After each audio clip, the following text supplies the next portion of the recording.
Chapter 333. What the Azure Dragon looks like depends on the chi around it. When the Azure Dragon was trapped at the bottom of the lake, it was because of the auspicious chi in the White Academy that allowed it to maintain its nature. As long as the auspicious chi in the White Academy is destroyed, the Azure Dragon will be demonized and be used by me. The demon-transforming beast's eyes lit up. Master has a way. I'll go and tell the bone-eroding beast now. The man nodded. The corner of his mouth slowly curved up, bringing out a never-before-seen evil aura.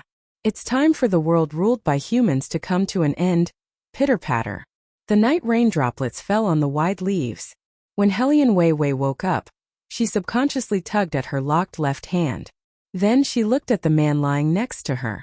Only then did she realize that her clothes had been changed. Her stomach no longer hurt, and she felt indescribably comfortable. She slept for a very long time. She licked her lips and wanted to drink water. While she was deep in thought, Bailey Jiaju woke up. He glanced at her faintly, then took the porcelain cup and brought it to her lips. Drink. That tone was no different from keeping a pet. Hellion Vivian thought for a while. She moved her fingers and unlocked herself first. Then, she drank the cup of water under Beligaju's slightly cold gaze. After she finished drinking, she locked herself in again. She was so obedient that she couldn't be any more obedient. As expected, the royal was very satisfied with her behavior. He helped her comb her long hair with his fingers, hugged her and closed his eyes. Hellion Vivian's current mood was really hard to describe. Unfortunately, Yuan Ming still jumped out to stir up trouble. That devilish tone of his was not just a little bit. In any case, he likes you a little bit. You might as well pounce on him. What is more important than cultivation? Truly a foolish woman. Shut up. Hellion Vivian only gave Yuan Ming 3 words. Yuan Ming hooked his thin lips carelessly. Even if you don't pounce on him now, you still have 8 days at most. What are you hesitating for? Do you want me to burn you, Hellion Vivian's tone carried a hint of threat. Yuan Ming snorted twice. I won't say anymore, I won't say anymore. 8 days, you remember 8 days. Hellion Wei Wei had a bit of a headache, so she simply cut off the telepathic communication with Yuan Ming. When she raised her eyes, she discovered that Bailey Jiaju was looking at her. His thin lips even carried a bit of devilishness as he said, "If you had always been so obedient, I wouldn't have gotten angry." Lock himself up? Was this considered obedient? Sigh. Sure enough, that was what His Highness was thinking. So, she went to the bathroom. Hellion Vivian unlocked herself and locked herself up again. She was so familiar with it that she couldn't be more familiar with it. So when the little 7th prince came over, he was a little confused about what was going on, because this was the first time he had seen someone who was willing to lock themselves up. So she instinctively asked Beligaju, "Third brother, what is third sister-in-law doing?" "Your third sister-in-law likes to play role-play." Beligaju leisurely crossed his legs and put his arms behind his head. His tone was cold and there wasn't a trace of change in it, as if he was just stating a fact. The little 7th prince already understood what role-play meant. This was all thanks to His Highness' special education. So when he said these words, he glanced at Hellion Vivian. "So third sister-in-law likes this." Hellion Vivian. Ha ha ha. Who is this person who likes to play role-play? Yes. Beligaju had already answered for her. The little 7th prince tilted his head and thought for a moment, then said, "But I want to eat snake meat. I've already put the snake head at the door." "Third sister-in-law, don't you know how to cook? Let third sister-in-law roast it for me." "Do you think your third sister-in-law is a chef?" Beligaju glanced at him. "And only pigs like to eat snakes." The dignified little 7th prince hesitated for a moment and said, "I just took the snake head to feed the pig. But the pig didn't eat it and kept trembling." "Why are you feeding the pig snake?" Beligaju raised an eyebrow. The little 7th prince was very domineering. "To fatten it up and eat it. The pig won't eat anything you feed it, because it already knows what you're trying to do," Beligaju said as he adjusted his sleeves. The little 7th prince frowned. "Then I'll hide in a corner and secretly feed it in the future." Hellion Vivian. So this was how His Highness usually tricked children. The pig was obviously scared by the snake head. What did he mean by knowing what little 7th prince was trying to do? Then can I ask third sister-in-law to roast the snake for me first? After that I'll go feed the pig. Obviously, Beligaju underestimated his little brother's obsession with food. He glanced at the little one again. Sure.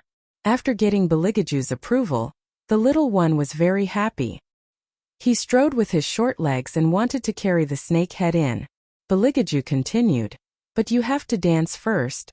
Hearing this, the little one's back shook and he subconsciously covered his little butt with his hands. That action was so cute that Helly and Vivian couldn't help but laugh out loud.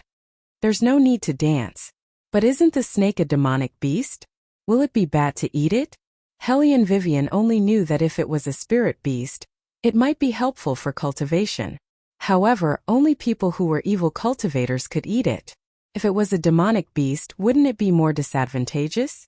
The little one put on a serious face. "I can eat anything." Helly and Vivian face-bombed. "I know you're a foodie." She never doubted little Seventh's ability to eat. What she considered was the consequences. "It's okay," Beligaju spoke at this time and his voice was calm. "He can digest anything."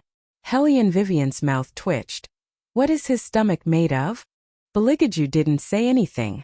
The little one took out a meat bun from his pocket and said, "I'll eat this first." As he ate, he seemed to have thought of something and said fiercely, "Oh right, when the dean gave me the meat bun, he wanted me to tell third sister-in-law that he's going to announce the content of the third test. You should tell her first." Helly and Vivian felt defeated for the first time. But the lock on her hand? Helly and Vivian looked at Beligaju again. "I'll be back in a while." Beligaju's eyes were cold, but he didn't agree. Helly and Vivian smiled. She felt that he was like a noble and lazy Persian cat. She couldn't go wrong by stroking his fur. Thus, she turned her face to the side and kissed him on the forehead with a slight smile on her lips. Beligaju's fingers froze. Before he could react, the person beside him was gone. Helly and Vivian didn't stay for long. She carried little Seventh Prince and rushed to the underground palace. Bailey Jiaju furrowed his long eyebrows. After that, he suddenly leaped up and stood up. His slender fingers fell on the area that Wei Wei had just touched.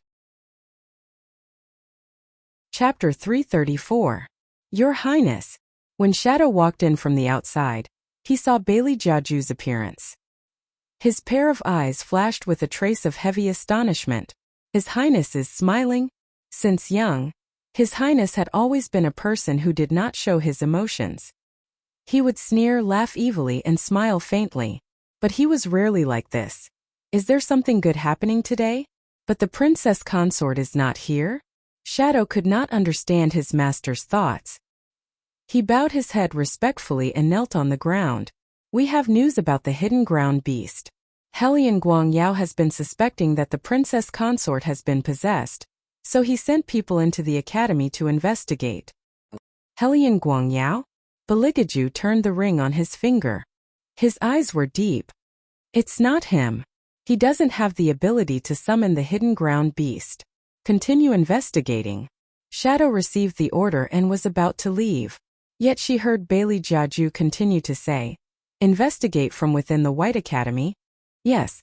Shadow lowered his eyes, but his heart was in a mess. "Does Master mean that the person who harmed me and the Princess Consort is most likely a student and a teacher?" When Aning thought of this, he broke out in cold sweat. When he looked back, he saw that His Highness had returned to his previous posture.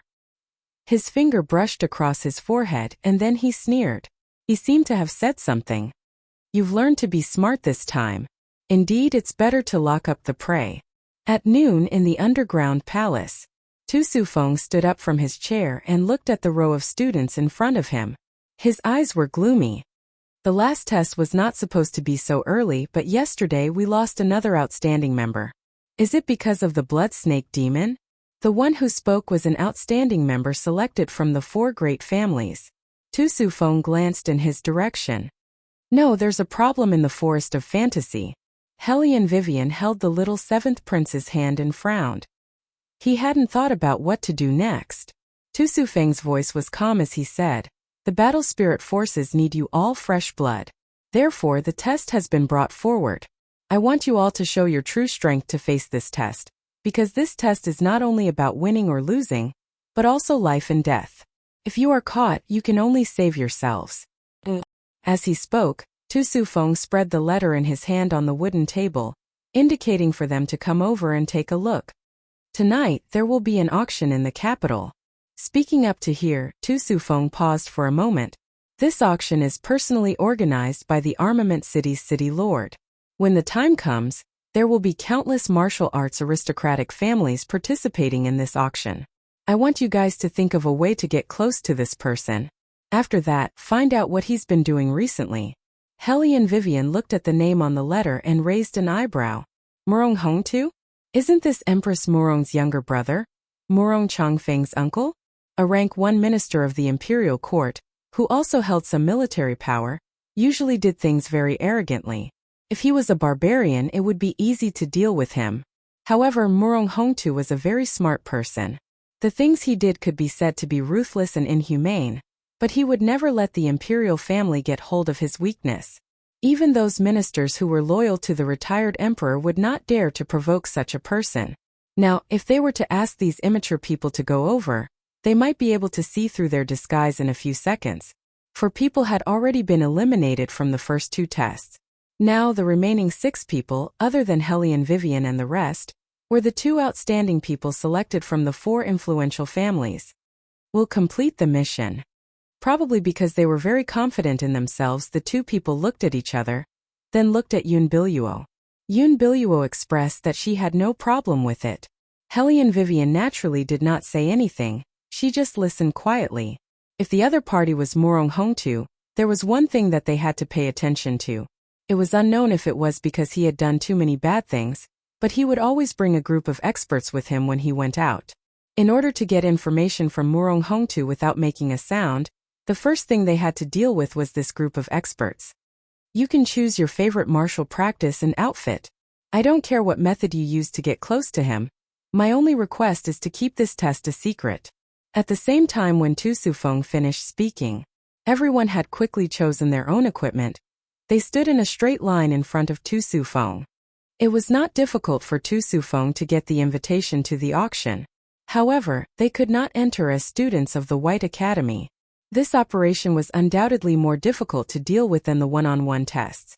Not only did it require the cooperation of the team, but it also required the individual's ability to stand out in the team. It was simply too difficult. Moreover, the 2 young masters of the 4 influential families obviously only knew the theory but had never put it into practice. After taking the task, they began to arrange the members. Logically speaking, their method of seduction was not bad. Yun Biluo's appearance was enough to attract Murong Hongtu's attention. However, they arranged Hellion Vivian, who had performed the best during this period, to be in the corner and let Hellion Vivian be the lookout. Yuan Ming sneered. These people are doing this on purpose. You have already won twice, so they simply don't want you to have a chance to perform in this test. This kind of method is really somewhat unpresentable. Hellion Vivian lowered her eyes and tidied up her waiter outfit, her expression indifferent. Things won't go according to their plan. The seduction won't have much effect on Murong Hongtu. I saw you nodding just now, so I thought you agreed with their plan. Xiaobai also spoke, her voice was cold. Hellion Weiwei stood up straight. I did agree, but as a person you should always have a backup plan. They had to make a move on a person. They had to figure out what this person was interested in before they could have a chance to get close to him. This was the most important step in Hellion Vivian's opinion. However, these people had omitted this step. However, for Yun Biluo and the other 2 young masters who had been Deadpool, they more or less understood Murong Hongtu. At least compared to Han Yu and Xiao Qi, they had a relative advantage. The auction was organized by the city master of Armament City, so of course, it was up to Han Yu to arrange how to secretly enter the auction. In fact, they did not need Hellion Vivian to sneak into the auction as a waiter. Han Yu could easily find out where Murong Hongtu was sitting without anyone noticing. Here, Han Yu could easily find out where Murong Hongtu was sitting. Therefore, this was also the reason why Yuan Ming said that they did not want to give Hellion Weiwei any chance to perform. Chapter 335. Young Master Han. A man dressed as a steward walked out of the dazzling auction house. He smiled when he saw Han Yu. Who are these people? Han Yu's expression was indifferent. My friends. So they are young Master Han's friends. Please come in. The steward led the few of them in. Along the way, he could not help but turn around to take a few glances at Yun Biluo, who was wearing a veil. He did not know which family this beautiful lady belonged to, but since she came with young Master Han, she must be from an extraordinary background. They looked at each other as soon as they entered the auction house. They looked at each other with a look that only they could understand and went to different positions. Helian Weiwei didn't really wear a set of waiter's clothes. Instead, she draped a green and white robe over her shoulders. She held a fan in her hand and a jade pendant hung on her waist. Every part of her was clearly graceful and luxurious. She looked like a young master from an aristocratic family, who came to participate in the auction. However, she had a unique hobby. She did not bring a single servant with her. She walked casually to the second floor. The corridor on the second floor was filled with martial artists carrying swords and wearing long robes. Helian Weiwei knew that she couldn't force her way into this place as soon as she walked in. Young master, please show your waist token. The martial artist guarding the corridor reached out and stopped her, his face expressionless. Waist token? The light in Weiwei's eyes slightly flashed. She saw that there was also a big-bellied wealthy merchant who came up together with her. His body tilted, pretending to be drunk as he pressed his hand to his forehead. After that, his other hand casually threw the waist token that he'd just stolen to that martial artist. His careless and arrogant attitude instead made that martial artist start to guess the identity of this young man in the end. Without the slightest delay, he let Weiwei pass. The big-bellied rich businessman was still hugging his newly married concubine affectionately. He did not realize that his waist token was gone. He pinched the woman's chin and said, "Wait a moment. I'll show you how many good things General Murong has." "What is it?" The woman also knew how to make people happy. She followed the rich merchant like water. The merchant smiled mysteriously. "We all came from the forest of fantasy. After drinking those things, your little face will definitely become prettier. Then let's go quickly." The woman's eyes lit up. She was really interested. The rich merchant reached out and hugged her. He raised his head and wanted to swagger in. The martial artist stopped him, but the rich merchant didn't care at all. He reached out and touched his waist. Then his expression suddenly changed. He let go of the woman's hand and shouted anxiously, "Where is my waist token? Why is my waist token gone?" The cultivator glanced at him and didn't give him the slightest bit of face. He snapped his fingers and called for the rich merchant and the woman to be carried out of the building. He didn't need to think to know what would happen to them. This made Helian Vivian recall the feeling of facing a drug lord in the past. That drug lord also had a bad temper, but was very cunning and suspicious. As long as anyone acted strangely in front of him, he would treat them as an undercover agent and deal with them. Looking at the martial artist's actions, it was not difficult to deduce that Murong Hongtu was a drug lord. However, she still managed to get some useful information. Helian Vivian stopped in her tracks and her eyes became deep. He came from the forest of fantasy and drank something that made him young. It must be the spirit beast's blood. When Xiaobai said this, her voice was much colder. This Murong Hongtu is most likely the culprit who entered the forest of fantasy and killed a large number of spirit beasts. Woman, if it's really him, you must be careful.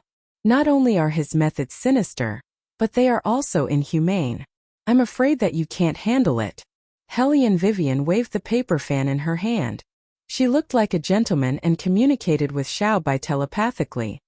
Don't worry, I'm good at disguising myself. Helian Vivian was right. Apart from the military fire, she was also good at disguising herself. Therefore, when she walked into the room, her face quickly changed into an evil smile. The atmosphere in the room was basically what she had imagined. Murong Hongtu didn't come here to participate in the auction. He just needed a secret place to gather all these people. It was a small gathering. Apart from Murong Hongtu, there were 6 to 7 people in the room. There were both men and women. They sat on the sandalwood chairs and chatted with each other. They looked very excited. Helian Vivian had a feeling that she had entered a cult. However, it only took a moment for her lips to curl into a sloppy smile. I wonder when it will start. I can't wait. Initially, everyone was hesitant when they saw this unfamiliar young man.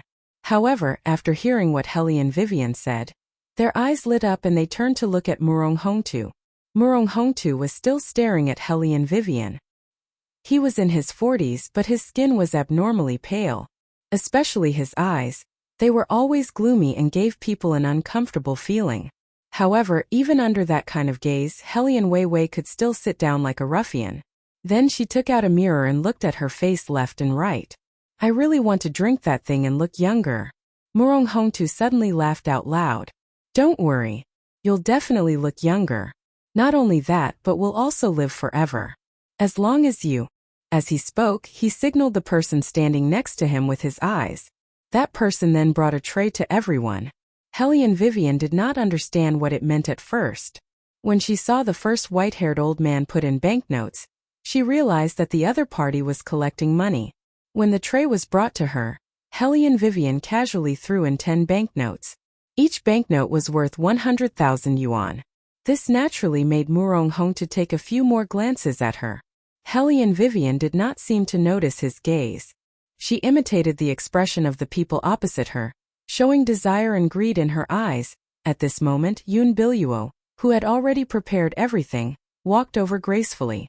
She heard the two people mention Helly and Vivian's name. The main credit goes to us. This time I'd like to see how she's going to monopolize it. However, how did you come up with this idea? That's amazing. I got the idea after listening to someone else. I don't know who gave me a note with this idea written on it. Yun Biluo's voice gradually faded away. There was a faint smile on her face. It was not very clear, but it was obvious. She did not do anything. She just suggested the idea. After all, one person had to make the decision when it came to teamwork. Hey, we're all women. If there's anyone to blame, it's my own fault. I have a toad face and can only do peripheral work. I can't use the beauty trap. Chapter 336. Yun Biluo put down her veil and walked forward with a faint smile on her face. She stopped at the corridor. Your waist tag. The guard stopped her. Yun Biluo looked at the guard with her beautiful eyes. She bowed and spoke in a gentle voice. The guard was intoxicated by her words. He glanced at Yun Biluo and said, "Wait here, I'll go in and report." "Thank you." Yun Biluo retracted her gaze and the smile on her face deepened. In the room on the second floor. General. The guard walked in from outside and whispered in Murong Hongtu's ear. The city lord said that he sent a beauty to you. Helly and Vivian was sitting beside Murong Hongtu. Her fingers paused when she heard the guard's words. The beauty should be Yun Biluo and the rest. Yuan Ming smiled evilly. Woman, I guess that group of people didn't expect you to enter this room earlier than them. They might even think that you're still keeping watch for them outside. Helly and Vivian smiled faintly and did not say anything. She raised her wine cup but did not miss any information. Murong Hongtu smiled when he heard that it was a beauty. However, Helly and Vivian felt that his smile was not that simple. Sent by the city lord himself? Murong Hongtu asked.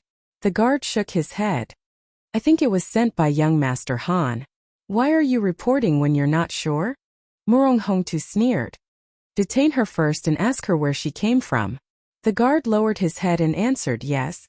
Helly and Vivian put down the wine cup in her hand and remained expressionless. Yuan Ming narrowed his thin lips. Woman, it seems that your companions won't be able to carry out their next plan. Helly and Wei Wei did not say anything because Murong Hongtu, who was sitting next to her, was looking in her direction. His gaze reminded her of a cobra lying in the grass for no reason. Helly and Vivian smiled and raised the wine glass in her hand. Only then did Murong Hongtu's gaze become less terrifying. He smiled again. I saw that you were listening so seriously just now, so I thought you were interested in a beauty. Of course I like beauties, but... Helly and Vivian paused for a moment, and the tip of her tongue swept across her thin lips. I want to drink what the general is talking about as soon as possible. Murong Hongtu seemed to be very satisfied with Helly and Vivian's answer, and laughed out loud again. Then, he put away his expression and gently patted his right hand with his left hand. Bring it up. Yuan Ming, whose nerves had been stretched taut, immediately let out a sigh of relief. That was close.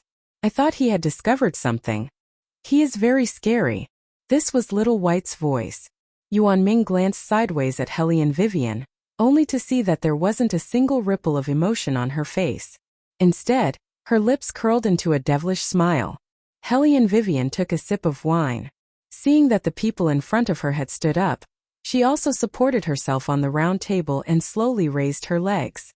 You will see something more ferocious in a while, but don't think too much about it. You know that you have to sacrifice something in order to stay young forever, Murong Hongtu said as he guided everyone to look into the room. Hellion Vivian walked over and looked at the ceiling. She had goosebumps all over her body. Some people even covered their mouths with an ugly expression. Murong Hongtu glanced at that person. That person finally managed to control his emotions. However, the scene in front of them was indeed a little too much. There were two small corpses hanging on the ceiling. The corpses seemed to have become drainage pipes that acted as a link between the two.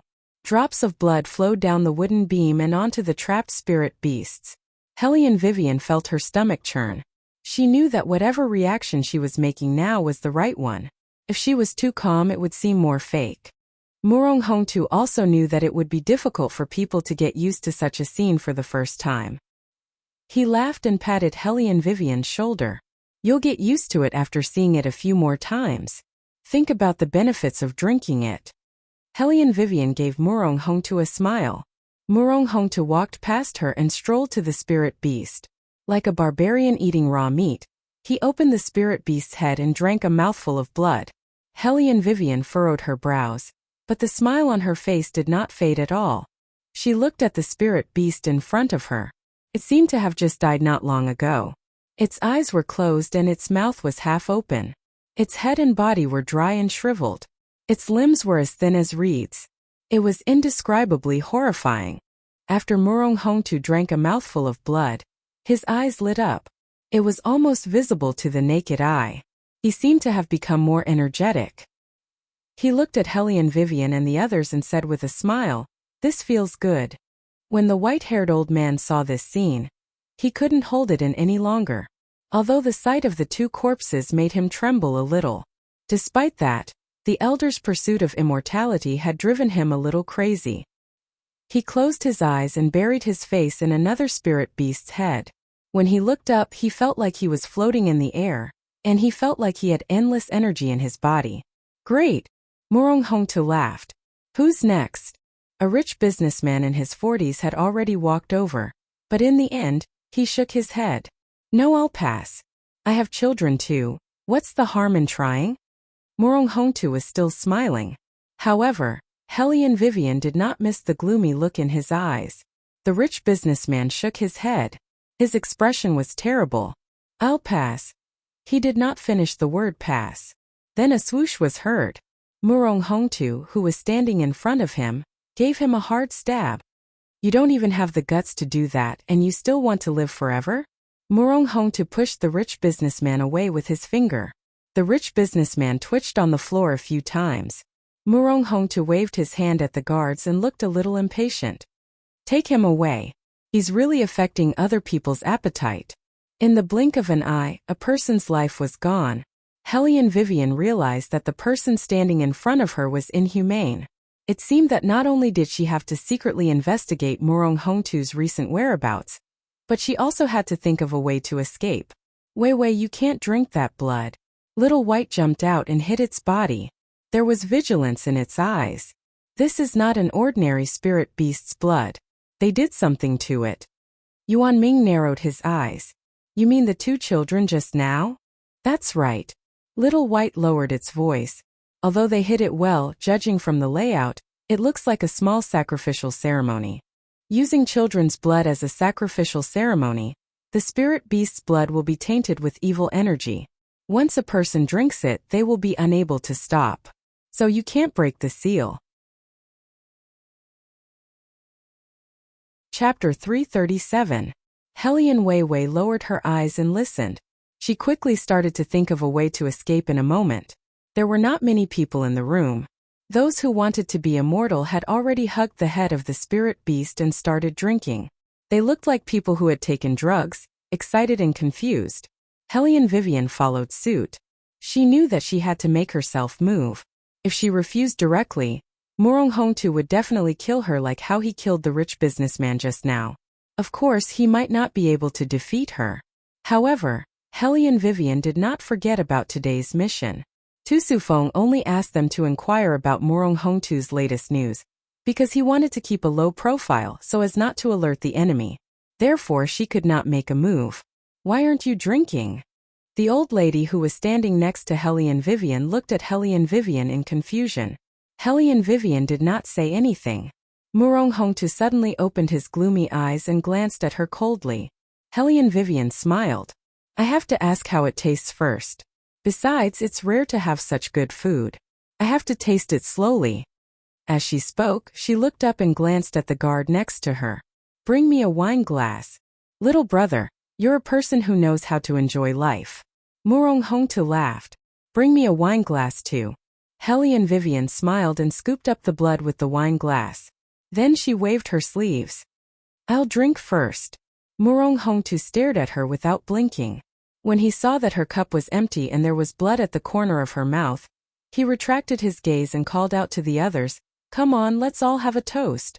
Amidst the jubilation, everyone had a bewitching smile on their faces. Xiaobai frowned worriedly. Woman, you didn't really drink it, did you? Why would I? Hellion Vivian clung to her sleeves and coughed softly. There was still a taste of blood in her throat. Yuan Ming laughed. Woman, you are really cruel to yourself. In order to stain her thin lips with blood, she had used her inner force to shake her meridians. Only this woman could do such a thing. Hellion Vivian smiled with a jade-like aura. With her left hand pressed down, she talked and laughed with the people beside her while adjusting her aura. However, at this moment, the old woman seemed to have gone crazy.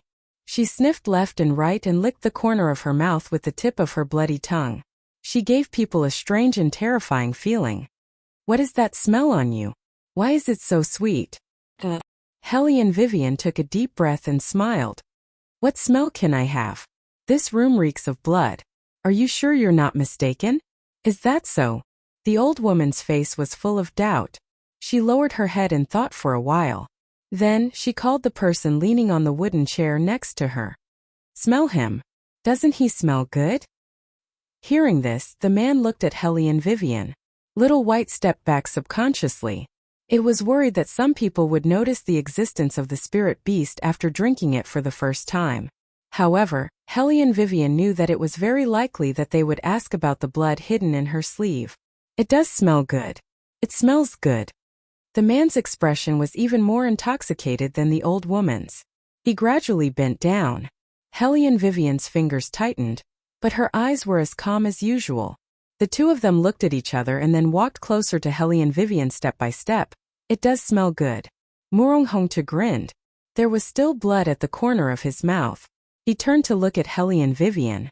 Hellion Vivian did not move, but she knew what kind of situation she was in. Facing these people who were drooling at her, she felt that these people were not human at all. They were zombies who had lost all their senses except for their sense of smell. Hellion Vivian narrowed her eyes. She held her breath in her palm, but there was no panic on her face. Instead, she made people feel that there was nothing wrong with her. You all have a good sense of smell. Murong Hongtu smiled again. He walked past Hellion Vivian again and pulled the rope hanging on the beam. The smell is coming from this guy. He must have contracted a high-level spirit beast. That's why he can smell so good. As he spoke, Murong Hongtu's fingers tightened and a swoosh was heard. A man in white and green fell down. His body was still tied with an iron chain. The iron chain was specially used to tie up spirit beasts. It was more than enough to deal with humans. The man's head was half lowered. Both of his hands were tied to the beam.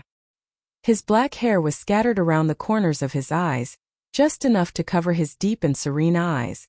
What was exposed was his chiseled jaw and white, straight nose. It was probably because he was put down that the man slowly raised his head. That kind of arrogance and indifference, even though he appeared in this manner, he still couldn't change his stunning appearance. It's him. Hellion Weiwei looked in astonishment at the man who, even though he was hung up, still showed a lofty and cold temperament. Her shapely eyebrows slightly furrowed. The situation seemed to be a little out of her control. When she came out, wasn't he still in the academy? How could he be kidnapped in the blink of an eye? Just as Wei Wei was thinking, she saw that Bailey Jiaju had already set his gaze on her body. That sexy thin lips slightly curved upwards, looking a bit more flirtatious than usual, only because of the faintly discernible fragrance and the soaring smell of blood at the tip of her nose. After coming out from the cliff, Baligaju began to investigate the spirit beasts. At that time he was not very enthusiastic. If it were not for the appearance of magical beasts in the White Academy, he would not have come personally. He wouldn't come in person either. He had already noticed Murong Hongtu's strangeness from the very beginning. However, he didn't like to eliminate his enemy in one move. He wanted to play slowly. Wouldn't that be more fun? But Murong Hongtu was the first person who dared to kidnap him. Bailey Jiaju's beautiful peach blossom eyes narrowed and once again fell on Wei Wei's body. His long eyebrows wrinkled. Isn't that your man? Yuan Ming's tone became more and more evil. Why is he tied up? Hellion Vivian gave Yuan Ming a very standard answer. He likes to play role-play. Based on her understanding of His Highness, he must have sent himself to be tied up. Such a wicked hobby. Hellion Vivian shook her head in her heart. She heard Murong Hongtu sneered and said, "This person walked around the door twice and thought he could hide from me. How naive." As he said, he took the sharp knife and smiled strangely. With such a good talent, the blood must taste good. It can be used as a catalyst for the spirit beasts in your body. Chapter 338. Bailey Jiaju looked at Murong Hongtu and suddenly let out a low laugh. He lifted his chin slightly. The lines of his face were perfect. That kind of innate nobility made him appear cold and graceful even though he appeared in this posture. Murong Hongtu's face became even more twisted when he saw his posture. You're not afraid of death. Do you know what you're tied up with? There are only 2 Xianming iron chains in the world. If I pinch it gently, you... Murong Hongtu did not finish his sentence because he saw the man in front of him lift his left hand. Crack! The iron chain was forcibly broken. Broke? How was this possible? Murong Hongtu's eyes widened as he stood rooted to the ground. Baligaju smiled faintly as he rotated his left wrist. His legs were long and straight, his waist was thin and his chest was wide. They formed a perfect inverted triangle shape. He reached out and brushed the non-existent dust off his clothes. He waved his sleeves and the air shook violently. The remaining iron chains wrapped around his body broke one after another. Murong Hongtu could not say a word at this moment. What? Why did you stop? Bailey Jiaju's ink-like long hair floated to the ground. His ink-like pupils emitted a demonic and dazzling light, carrying a noble aura that was hard to ignore. He slowly walked toward Murong Hongtu. His black robe wrapped around his slender figure, revealing a cold murderous aura. When he walked to Murong Hongtu's side, his appearance changed. He still had that handsome face, but his expression was sinister and vicious. His eyes were cold and indifferent. Murong Hongtu squinted his eyes and threw the 3 knives in his hand at Baligaju. Baligaju's body swayed. No one saw how he moved, but when Murong Hongtu realized what was going on, the 3 knives were already in Baligaju's hands and were thrown to the ground like scrap iron. Those were not ordinary knives. Not only did it have martial qi, but it was also made for him by his master. It wouldn't be a problem for him to kill the sea dragon race. This kind of martial cultivator was actually blocked by a single move? You, who the hell are you? Murong Hongtu trembled as his fingers curled up. He instinctively wanted to run away. Baligaju smiled coldly and slowly reached out his hand. With a loud clang, Murong Hongtu was sent flying into the corner of the wall. A large amount of dust fell from the wall. He straightened his body. His neck was crooked, and blood flowed out from the corner of his mouth. The private room was in a complete mess. Except for Hellion Vivian, no one could move or speak. Only then did they realize that from the very beginning Baligaju had created a huge barrier. Everyone who was within the barrier had nowhere to run. Fire Qilin, your contracted divine beast is a fire Qilin. Murong Hongtu looked at the faintly discernible divine beast's shadow behind the man. He was so regretful that even his intestines turned green. He never thought that this divine beast with a sweet smell would be a fire Qilin. That was strange. If it was a fire Qilin, He would have sensed the danger from it from the very beginning. The fire Qilin laughed evilly. Tisk tsk. You just casually covered your breath and I treated you like a little white rabbit. At this moment, Murong Hongtu finally understood that everything was a trap waiting for him to fall into the trap. However, these stupid humans, did they really think that they could deal with him like this? Ha ha ha, this was simply wishful thinking. Murong Hongtu glanced at Beligaju and stuck out his tongue. He licked his thin lips and laughed eerily like a baby. The fire Qilin could only deal with me when I was demonized when I was with that person. Now, hey, you're just a barbarian tamed by humans. There was a path to heaven but you didn't want to take it. Demonized? Helian Weiwei furrowed her brows. As soon as she looked up, she saw a translucent shadow floating above Murong Hongtu's head. The shadow's appearance was distorted, like a dead baby. Its black nails were buried in Murong Hongtu's hair. It was inexplicably scary. Woman, be careful. This Murong Hongtu is no longer a human. Yuan Ming suddenly said. It was very rare to see such a serious expression. Helian Vivian narrowed her eyes. She didn't have time to ask how Murong Hongtu became like this, because she could clearly feel that the surrounding atmosphere had changed. When she turned around, she finally understood why the atmosphere had changed. Those people who were sniffing around her just now had obviously lost their minds. They walked toward her and Bailey Jiaju with dull expressions on their faces. If those people just looked like zombies, then they were now real ghosts. Just by looking at those blood-red eyes, it was obvious that it was because they had just drunk the blood of the divine beast. Woman, don't be bitten by them. Yuan Ming directly revealed his figure. The group of people paused and bared their teeth. They seemed to be afraid of Yuan Ming's existence. Some of them didn't dare to get close. Then they looked at Beligaju with greedy eyes. Bailey Jiaju stood in front of Murong Hongtu with a murderous aura all over his body. His whole body exuded an indescribable coldness and cruelty. His eyes were calm as he watched the scene, his long eyebrows slightly furrowed. Woman, quickly think of a way. I haven't fully recovered yet. They will only be afraid of me for a while. After a while, I will have to return to the fantasy space. Yuan Ming's forehead was full of sweat. So quickly. So there is one more. Murong Hongtu let out a sinister laugh. His dark red eyes looked at Helian Weiwei and said, I thought you drank the blood just now. Since you don't want to drink it, then you can just wait to be sucked dry. The devil's emissary behind you won't be able to hold on for long. Besides, what can such a small amount of magic do to me? Sure enough, just like what Master said, you humans are always so full of yourselves. You're so stupid that you really believe in immortality. Ha ha ha. Master? In other words, there was a mastermind behind Murong Hongtu? Helian Weiwei gradually understood something in her heart. Then she raised her eyebrows and used a provocative tone in her voice. Since your master is so powerful, why doesn't he even dare to show his face? He's clearly a coward. You're not allowed to slander my master. The baby on top of Murong Hongtu's head screamed. His sharp voice sounded like a cat crying in the dark. Master, he's the most gentle and intelligent person in the world. His jade-like temperament is as beautiful as his soul. He's not someone you filthy humans can compare to. Chapter 339. As Murong Hongtu spoke, he touched the dead spirit beasts again. Just a little more, and I can complete the task given by my master and destroy the peaceful aura here. Haha, who's the one who wants to kill you too?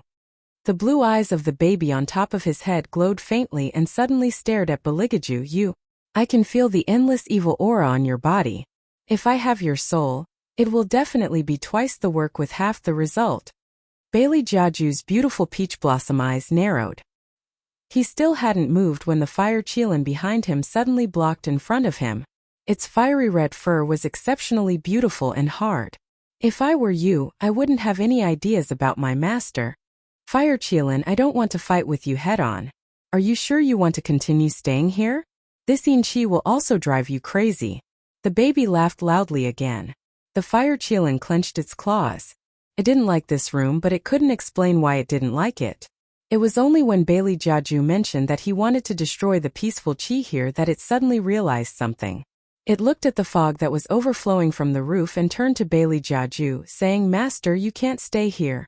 The Yin Qi here would directly affect its master, who is already missing a soul. They must leave this place as soon as possible."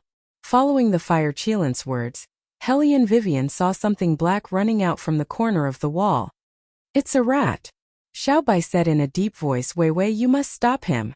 Once the auspicious aura here is destroyed, the White Academy will be affected as well." Hellion Vivian's eyes slowly darkened at this moment. Her small face became colder and colder. She didn't know why, but a bad premonition rose in her heart. Those rats ran back and forth in the room like flies that had lost their direction. After running a few steps, they fell in the corner of the wall. Waves of fishy smell emitted from their bodies, spraying everywhere. When those people saw this, not only were they not afraid, they were even more excited. Hellion Vivian felt more and more that the people standing in front of her could no longer be considered as human beings.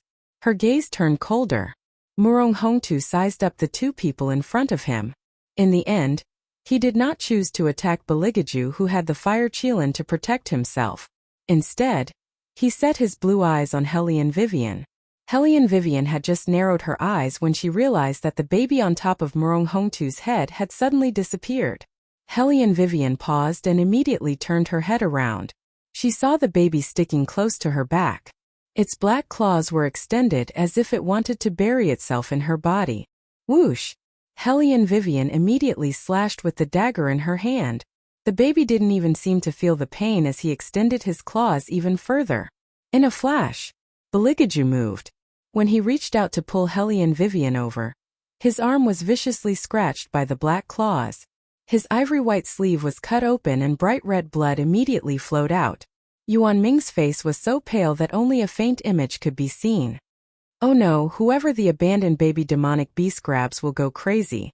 If we don't find a way to break its great demonic curse soon, your man might follow suit and bite." When Hellion Vivian heard this, her calm thin lips tightly pursed. She had no other good points. She was protective of her own people. When she saw that Baligaju's arm was bleeding, her usually indolent little face revealed a strong murderous intent. Murong Hongtu was very disapproving.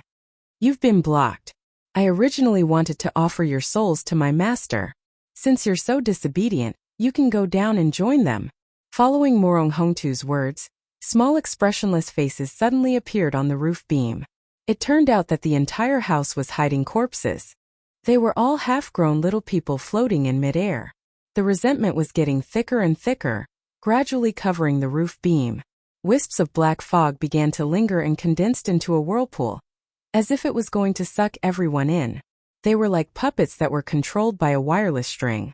Their fingers stretched out and swayed back and forth one after another. Ferocious, lustful, murderous, and indulgent, they tried to grab hold of anything to climb up or pull people down into the dark underworld. Hellion Wei Wei didn't know why, but an image appeared in her mind. It was as if she had seen this scene somewhere before. The sense of familiarity made her almost subconsciously cut her finger with the blade. Her blood dripped onto the ground, but she was unmoved. Her eyes widened as she chanted the spell, "May I end the future tribulation. I should be responsible for the suffering of all living things. I set up a wide range of conveniences so that you can be free. Let all have feelings, the root of goodness is not corrupted. The foot of God is unhindered like the void. Eliminate all habits of confusion, like the scorching sun dispelling light ice. Listen to my command, unsheathe and slay evil." In an instant, the air around Hellion Vivian seemed to have a current of air. It rapidly gathered from all directions, forming a shape that resembled the 8 trigrams formation behind her. It also looked like an ancient spell that was formed by many complex scriptures. It did not look very real. However, this alone was enough to make the expression of the baby on top of Murong Hongtu's head change. That was the 8 trigrams exorcism formation. The people of the exorcising tribe should have all died long ago. This woman, how could she?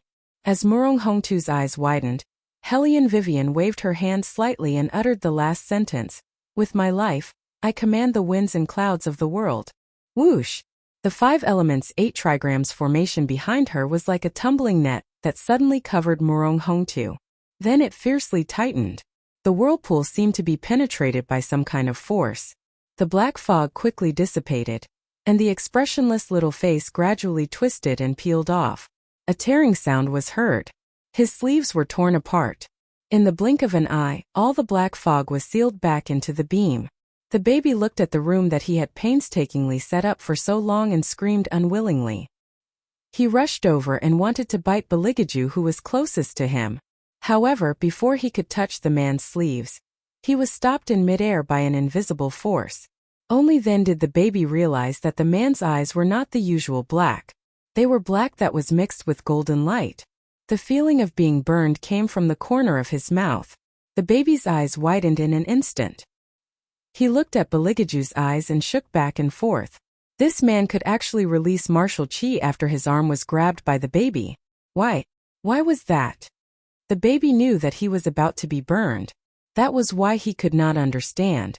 Other than his master, no one could deal with him when he was demonized unless... Chapter 340. The baby did not continue to think about it. It was not for any other reason but because before it could react, it had been burned into a puddle of black water. When the black water splashed onto the ground, a sizzling sound was heard. The resentment completely disappeared, and the room finally regained its tranquility. The people lying on the ground pressed their foreheads, as if they didn't know what had happened at all. Their heads swayed back and forth, and when they saw the dead rats beside them, their faces instantly turned pale, and they immediately stood up. However, before they could take a step, they were surrounded in the middle of the room by a group of royal shadow guards who had barged in. Hellion Vivian then realized that His Highness did not barge into the campsite alone but had already set up an ambush. Take all of them away. Beligaju glanced at Murong Hongtu, who was cowering in the corner. He spoke casually. The dim light in the room seemed to accentuate his extraordinary identity and reflected his noble temperament. Tell the public that General Murong is an unscrupulous person who accepts bribes. Yes, the shadow guards were very efficient and secretive. They did not leave behind any clues and restored the room to its original state in a short while. The guards inside and outside the room were silently replaced by Beligaju's men, so even the organizer of the auction did not know what had happened here. In addition, there was a wizardry barrier set up in this room. Even if there was a commotion inside, the people outside would not hear anything. Previously, when Yun Biluo was taken away, the rest of the people had also evacuated from their original positions, so they did not see the scene of the shadow guards. Instead, they were still thinking of ways to get Yun Biluo to escape without a change in her expression. However, at this moment, Hellion Vivian, who they thought was chased out of the room, had already gotten all the information she wanted. However, this news was not good news, especially when it was facing a morgue. It sent chills down one's spine. Although the baby was gone, it was still uncomfortable to stay in such a room. However, His Highness was not affected at all. Not only was he not affected, but he even set up a wizardry barrier again after the shadow guards left and pressed her against the wooden door. The flickering light shone on his chiseled facial features, making him look ambiguous.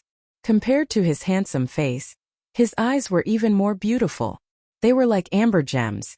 Extremely beautiful. Hellion Vivian sighed softly. She could smell the unique scent of the man as she breathed. The peach blossom eyes that were supposed to be as cold as ice were now filled with danger. When their eyes met, Hellion Vivian suddenly remembered the kiss she had on Beligaju's forehead before she left. She glanced at the man and felt a little embarrassed. She wanted to shake her head to avoid the other party. Who would have thought that with only a distance of 5 centimeters, Bailey Jiaju would place his arm behind her back. His body was slanted, and he leaned his head close to her ear. He said in a low voice, "Who gave you the courage to even kiss me?" Hellion Vivian raised her eyebrows. Just as she was about to speak, her lips were covered by someone. Beligaju pinned her down with an amazing strength, not allowing her to break free at all. An irresistible gaze, action, breath rushed toward her. Hellion Vivian wanted to turn her head to avoid the other party's aggressive approach, but in an instant, a hand clasped the back of her head forcefully. Therefore, the contact was deeper, exchanging breaths with each other. Her tongue that was being sucked tried to dodge, but it felt more like a response. Beligaju's eyes darkened. As he sucked on Hellion Vivian's lips, he loosened his grip on her wrist. His large hand gradually slid down and reached under her clothes. Hellion Vivian suddenly trembled. The cold touch made it impossible for her to hold on to anything. She could only pant slightly and try to push him away. It wasn't that she couldn't hear the sound outside, but because she could hear it, Hellion Vivian felt her whole body tremble inexplicably. However, Bailey Jiaju's hand became even more aggressive as it moved upwards. His fingers needed the softness that he loved so much that he couldn't bear to part with it. Hellion Vivian's body couldn't help but bounce, as if every nerve ending had been electrified. Does it feel good? Baligaju held half of her softness with one hand, but his lips didn't let go of her at all.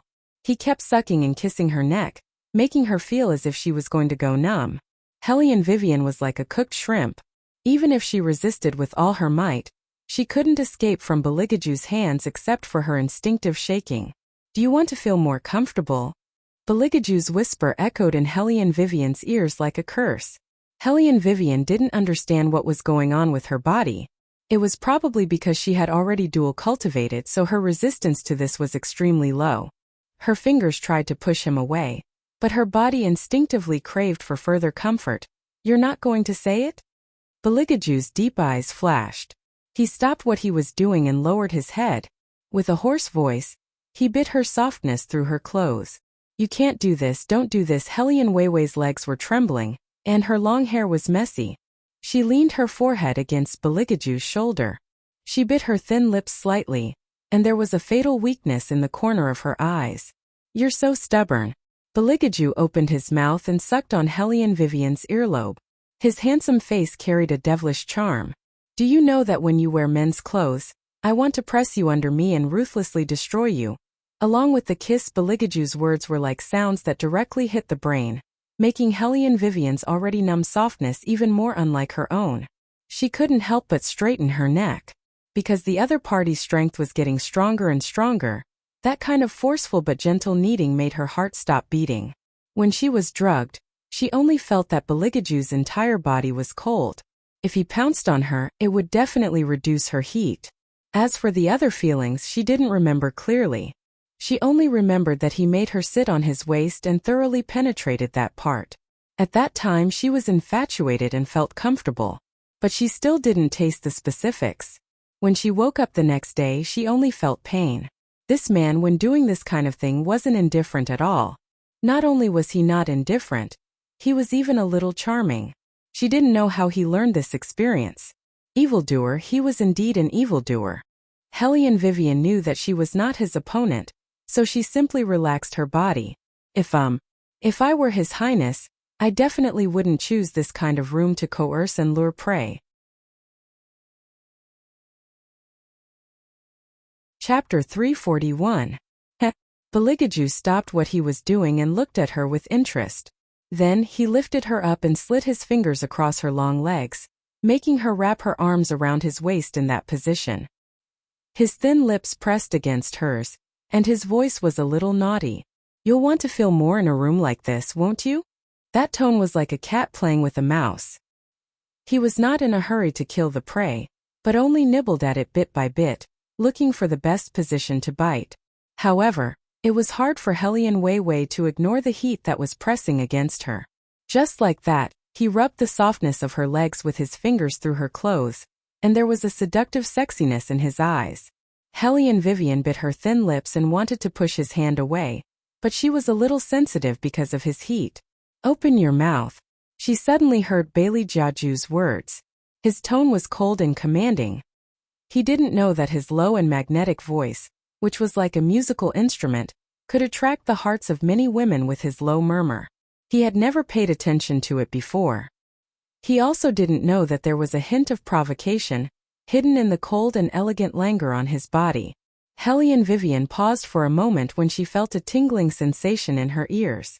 Before she could react, her chin was lifted and Baligaju's lips covered hers again. The force pressing on her lips was neither light nor heavy, it was warm. Then a breath rushed in. Her breath was filled with the smell of Bailey Jiaju's body. The faint smell of blood and sandalwood mixed together, as if it was cold yet strong. Being hugged by Baligaju like this, Hellion Vivian could only see darkness. Her heart was beating so fast that she almost could not bear it.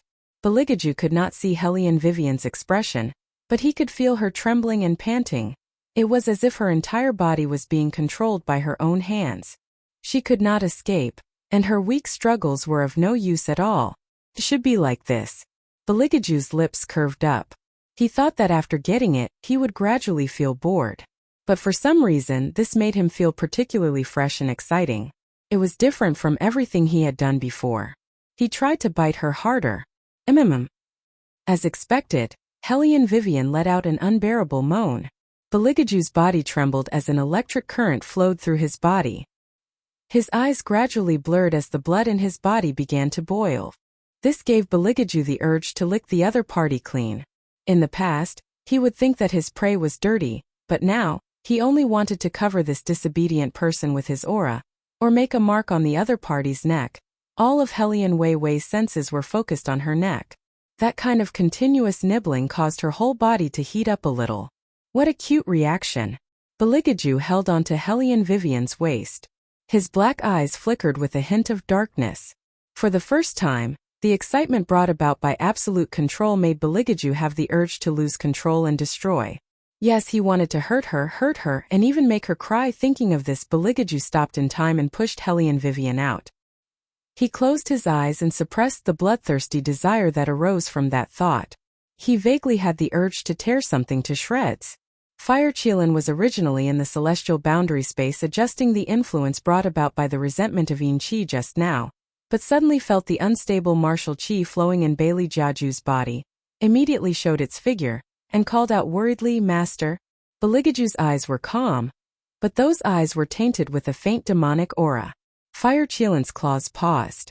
It thought in a muddled manner that perhaps today's matter was not entirely a bad thing for its master. Hellion Vivian also felt that something was wrong with Beligaju.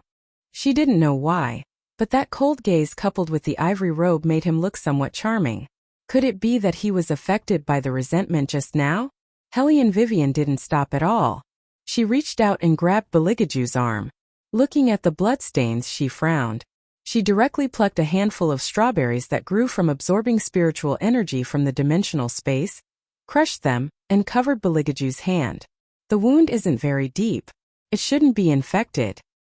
Beligaju responded faintly and held her waist. In the darkness, no one could see, but the corner of his mouth raised slightly. Even if it was very subtle and difficult to detect, it was still a smile. It was different from the smile he had when he killed someone just now. In fact, the wound on his arm could be removed as long as he used his martial qi. But he realized that the anxious look on her face made people want to take another look. Therefore, he decided to leave the wound behind. When he saw the anger and anxiety on Hellion Vivian's face when she saw that he was injured, that kind of subtle concern and nervousness filled his heart with an indescribable feeling. It was as if he was standing under the sun and the sun was shining down. From his body to the bottom of his heart, every part of him that was numb had come alive, causing his lips to unconsciously curve into an arc, tearing her thoughts apart. It was better to suppress it a little more. He viewed human life as a plaything and could sit and watch anyone die. But when it came to Hellion Vivian, he just wanted to take something to lock her up so that she could only see him. It was still not enough. Such a wonderful feeling. If he didn't monopolize it, he would always feel unsatisfied. When did this feeling of not being able to eat her fill start? Oh right. When she reached out and lifted his chin for the first time and laughed lightly. All he wanted was to press her under his body and do whatever he wanted to her. But it didn't matter. He had time to slowly spend with her.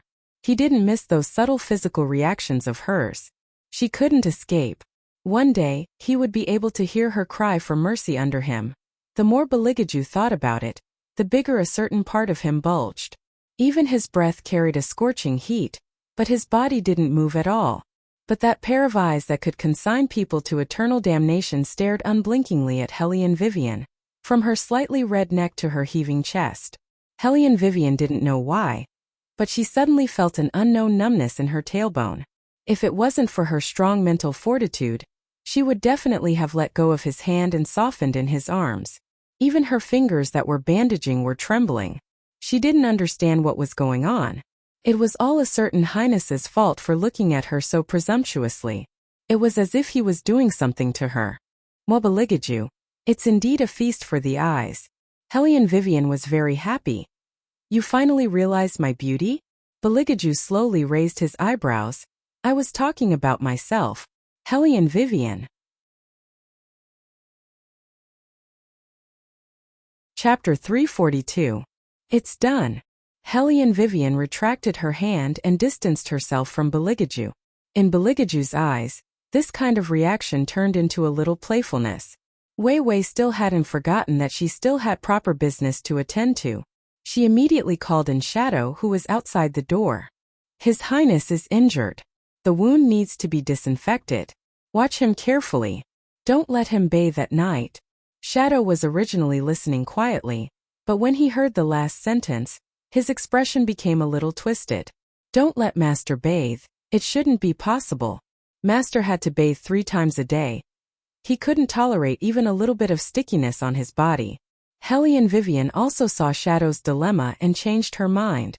If he really wants to bathe, find someone to help him bathe. Then don't let His Highness bathe. Whoever dared to touch His Highness could chop off that person's hand.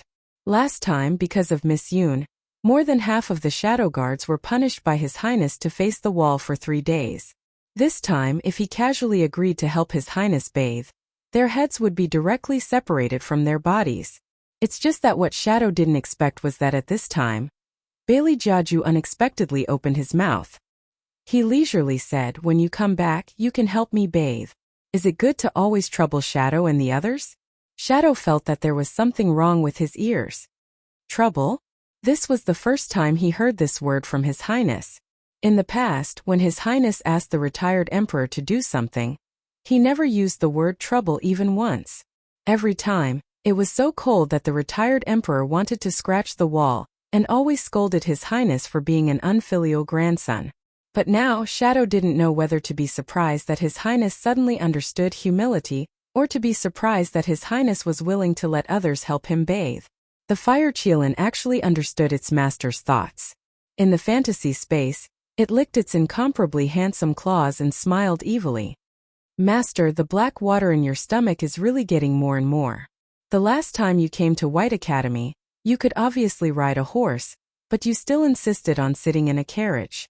It's obvious that you wanted to bully people. This time Beligaju didn't deny his thoughts. He curled his thin lips and looked at the fire Qilin from head to toe. If those little spirit beasts know that their Qilin boss has such dirty thoughts, I guess you won't be able to keep your position. Fire Qilin. Wait a minute, who is the dirty one? It was merely a qualified ancient divine beast that had seen through its master's thoughts. Based on its master's bad taste, he definitely wanted to do something to her when he was bathing at night. However, Beligaju had a special ability. Every time he spoke in a low voice, it was easy for people to feel that if they didn't follow his instructions, they would be insensible. Hellion Vivian paused. After all, Beligaju was injured because of her. Speaking of which, she didn't know why. His Highness seemed to get hurt very easily when he was with her. However, it was also thanks to this man's intervention that the cleanup work was carried out more smoothly later on. Thinking of this, Hellion Vivian raised her head and smiled faintly. All right, I'll help His Highness bathe. See you at the White Academy later. As she spoke, Hellion Wei Wei strolled out of the room. In the quiet room, the fire Qilin put away its playful thoughts and spoke in a deep voice. Master, did you see that? That 8 trigrams exorcism diagram just now. Yes. Beligaju stood up and turned sideways to adjust his collar. His elegant posture brought out a devilish handsomeness. The fire Qilin lowered its eyes slightly. Logically speaking, the exorcist tribe should have been exterminated long ago. Back then, when its master's soul was still intact, the people of their tribe had thought of all sorts of ways to seal its master into the netherworld. However, its master had never taken them seriously. Only now, Hellion Vivian actually used an exorcism spell. What if one day, she finds out about Master's true identity? Hearing this, Beligaju's fingers paused in the middle of unbuttoning his outer robe. The corners of his mouth curled up but his eyes were cold. Then don't let her find out. The fire Qilin opened its mouth but did not say anything in the end. It quietly lowered its head and said, yes. However, there was an indescribable worry in its heart. At this moment, Helly and Vivian had already walked to the entrance of the auction house. After turning left and right, she found the little seventh prince. The little one was holding a meat bun and eating happily. If it was not for the red-eyed, green-haired demonic beast under his feet, probably no one would have noticed what had happened here. Because the little one was standing in a hidden place and because the auction house was always bustling with noise and excitement, no one had noticed this side.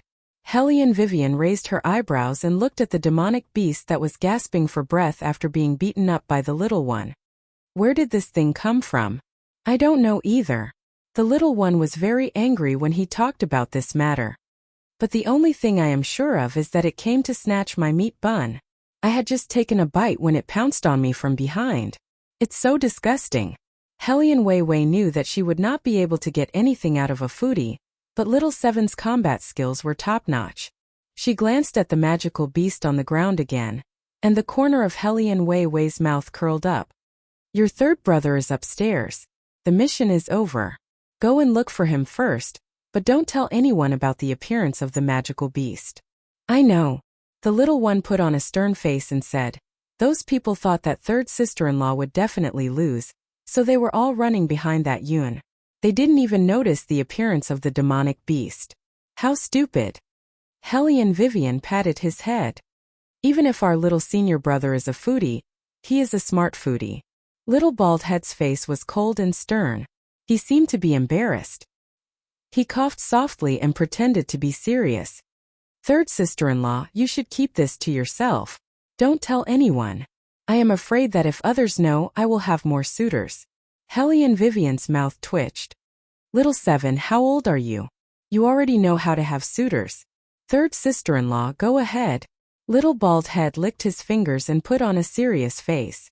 I am going to find third brother and ask him what he wants to eat later. Helly and Vivian looked at the little one who was wobbling as he walked.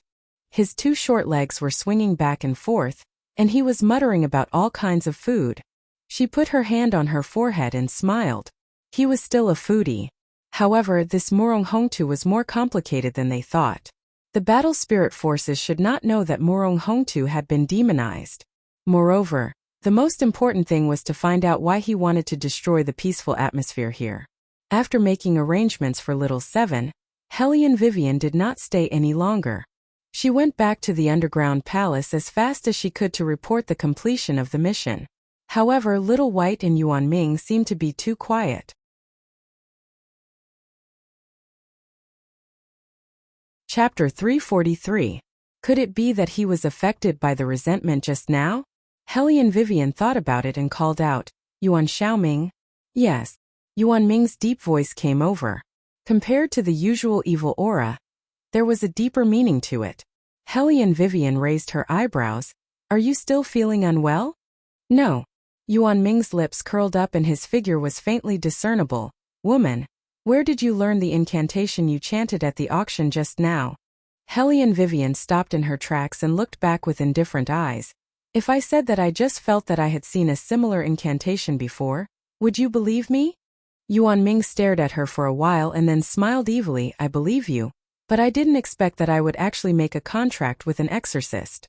No wonder those elders call you the Phoenix Girl. The one they call the Phoenix Girl is not me, it's Helly and Jiao. Helly and Vivian shrugged. Yuan Ming's thin lips curled up. Woman, you misunderstood me. What I meant was that the exorcist tribe is indeed powerful.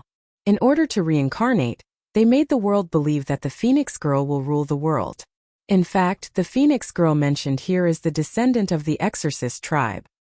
According to the prophecy in the scripture, the descendant of the exorcist tribe will not be reincarnated easily unless the world is in chaos and the demons are invading. Xiao Bai also opened her mouth and said with cold eyes, now that the Exorcist 8 diagrams has reappeared in the world, it means that someone is trying to destroy the Taiji seal that suppresses the demons, so that the demons and ghosts that are suppressed in the underworld can be completely released. For thousands of years, the reason why humans have been able to live so peacefully is entirely because of the Taiji seal. If the Taiji seal is destroyed, it would be like tearing open a hole in the night sky. The demons would no longer care about the law pact and would go on a killing spree because to them, humans are the most delicious food. Helly and Vivian was good at grasping the key points. You mean that the other party is doing so much, including Murong Hongtu's intention to destroy the Taiji seal? It's very possible. Xiaobai nodded. Hellion Vivian narrowed her eyes. It seems that we have to find the dean first and tell him everything. Yes. Whitey retracted its body. Hellion Vivian continued to walk forward with a heavy heart. After entering the underground, the lighting was very poor. She did not know who had lit an oil lamp, but the depths of the tunnel flickered with dim candlelight, making it seem even more eerie. Hellion Vivian wrinkled her eyebrows.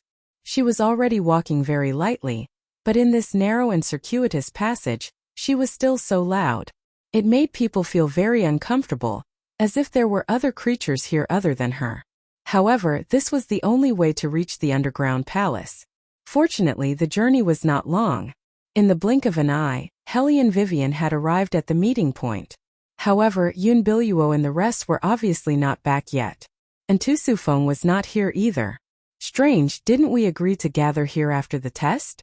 I didn't expect you to be the first to come back. Suddenly, a slightly deep voice was heard from behind. Hellion Vivian looked back and saw another tutor strolling over with a book in his hand. He sat on the sandalwood chair, just like Tu Sufeng, and poured tea for both of them. Sit. Hellion Vivian sat down. She knew this meant that there was going to be a long talk. How about them? The tutor raised his eyebrows and asked. Still investigating? Hellion Vivian's voice was very faint. The tutor glanced at her, holding a brush as if he was recording something. Your teamwork awareness needs to be improved. Hellion Vivian knew, but she could not cooperate even if she wanted to. What did you find out? The tutor spoke again. It turned out that he was asking while grading Hellion Vivian. Hellion Vivian looked at the black spot on his neck. Her eyes paused for a moment, and her mind was in a whirl. However, she casually told him what happened at the auction. However, she would always leave some leeway when she spoke. For example, she did not say a word about her ability and what Xiaobai and the rest told her just now. However, this alone was enough to make the tutor's expression change. We only found out that Murong Hongtu is very likely to be illegally hunting for spiritual objects. I didn't expect him to. It's really shocking. Hellion Vivian brushed her long sleeves across the table, her fingers landing on the cup beside her. The tutor stopped what he was doing and took a sip of water from the cup beside him. It was obvious that he was digesting the news brought by Hellion Vivian. You said that you saw him demonize with your own eyes? The tutor seemed to have thought of something and suddenly raised his eyes. Hellion Weiwei was also drinking tea. When she heard his question, she nodded and said, but I don't think it's appropriate to use the word demonized to describe it. Murong Hongtu must have been possessed by something. The tutor sitting opposite her heard this and his attitude turned cold. He glared at her. Possessed? Do you know what you're saying? You're a new member of the Battle Spirit Forces. How do you expect me to respond to such superstitious words? But this is the truth. Hellion Vivian calmly crossed her legs slightly, as if she was looking for a suitable excuse. To be honest, I don't believe that there is such a thing as possession in this world. But after seeing the black shadow above Murong Hongtu's head, I can't help but believe that he is indeed controlled by something. Actually, if there is such a thing as possession, why can't there be such a thing as possession? The tutor squinted his eyes, as if he was thinking about Hellion Vivian's words. According to what you said, he was no longer Murong Hongtu from the beginning? It's very possible. Hellion Vivian ran her fingers across the teacup. Moreover, the master that he mentioned is worth investigating. Besides, what Murong Hongtu did this time is illegal hunting for spiritual objects. I suspect that there is a possibility that someone who did the same thing as him could be possessed. The tutor frowned. Why do you think so? Hellion Vivian picked up the teacup and took a sip. It's very simple. Because the master that he mentioned needs a lot of bodies. But she still didn't know how Murong Hongtu was possessed. I didn't expect you to be so smart. The tutor smiled and stood up. He gestured with the teacup. Tu Sufeng really has a unique insight. Now it seems that he made the right choice. You won this test. Hellion Vivian smiled and accepted the compliment. She took another sip of tea and said, thank you. However, she didn't see that when she lowered her head to drink tea, the tutor's strange and gloomy gaze. Chapter 344. The night was getting darker and darker. At this moment Yun Biluo, who was outside the academy, had also noticed the problem. After killing the guards with her bare hands, she found out that Morong Hongtu had been taken away by the royal family. What should we do? We haven't completed our mission yet. The other two young masters were sweating profusely. They had run back and forth, but they didn't have the slightest bit of harvest. Yun Biluo thought about it and said, "We don't have much time left. We didn't expect the royal family to intervene this time. I'm sure the dean didn't expect this as well. Since things have come to this, we can only go back first." Go back? We didn't find anything. How are we going to explain it when we go back? Yun Biluo glanced at the two men. Who said we didn't find anything? Morong Hongtu didn't come here to participate in the auction. He came here to meet people. All the people he met were rich and noble merchants. The way they met was so secretive. He must be trying to hide something. As long as we tell the higher-ups, we'll have completed our mission. Why didn't I think of this? The young master's eyes lit up. Miss Yun, you're so thoughtful. Only the three of us have gotten the news. As for the others, let's not talk about them. Not to mention what Hellion Vivian could do. She definitely didn't get any news. She'll be the last one in the end. Yun Biluo smiled gently. She looked at the darkening night and said slowly, "Since everyone thinks this is a good idea, let's go back. It's almost time." The two men naturally agreed.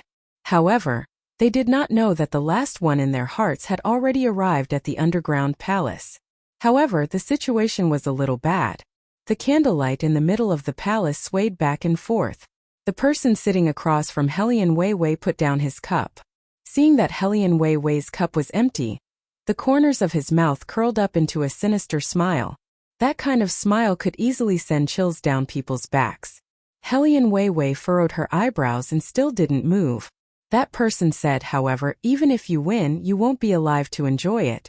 As soon as that person finished speaking, Hellion Vivian's fingers shook and her neck went limp.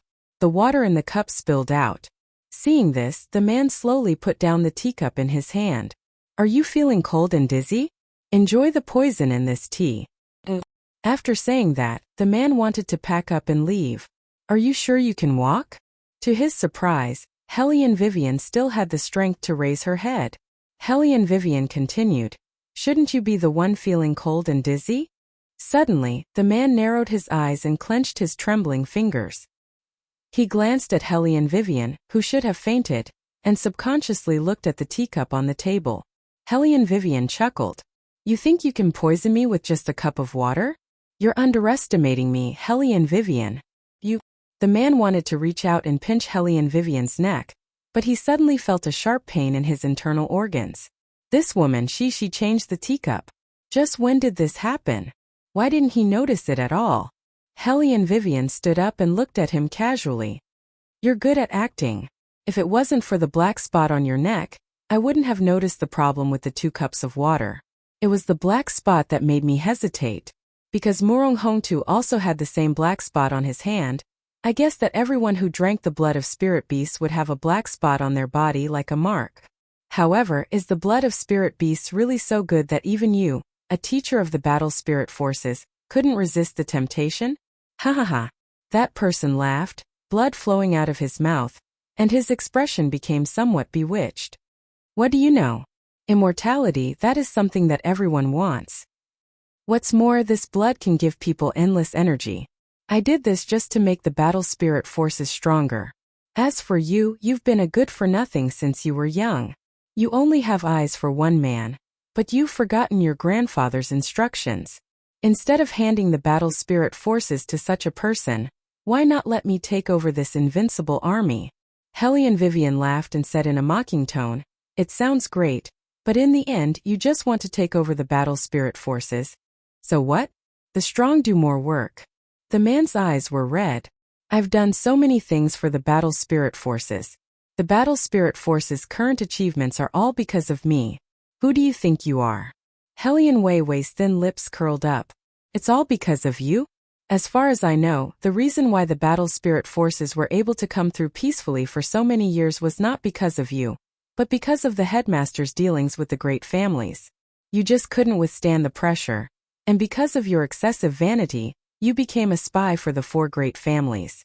I know that you want to get rid of me not only because of the 4 great families' orders, but also because you don't want to hand over the management of the battle spirit forces.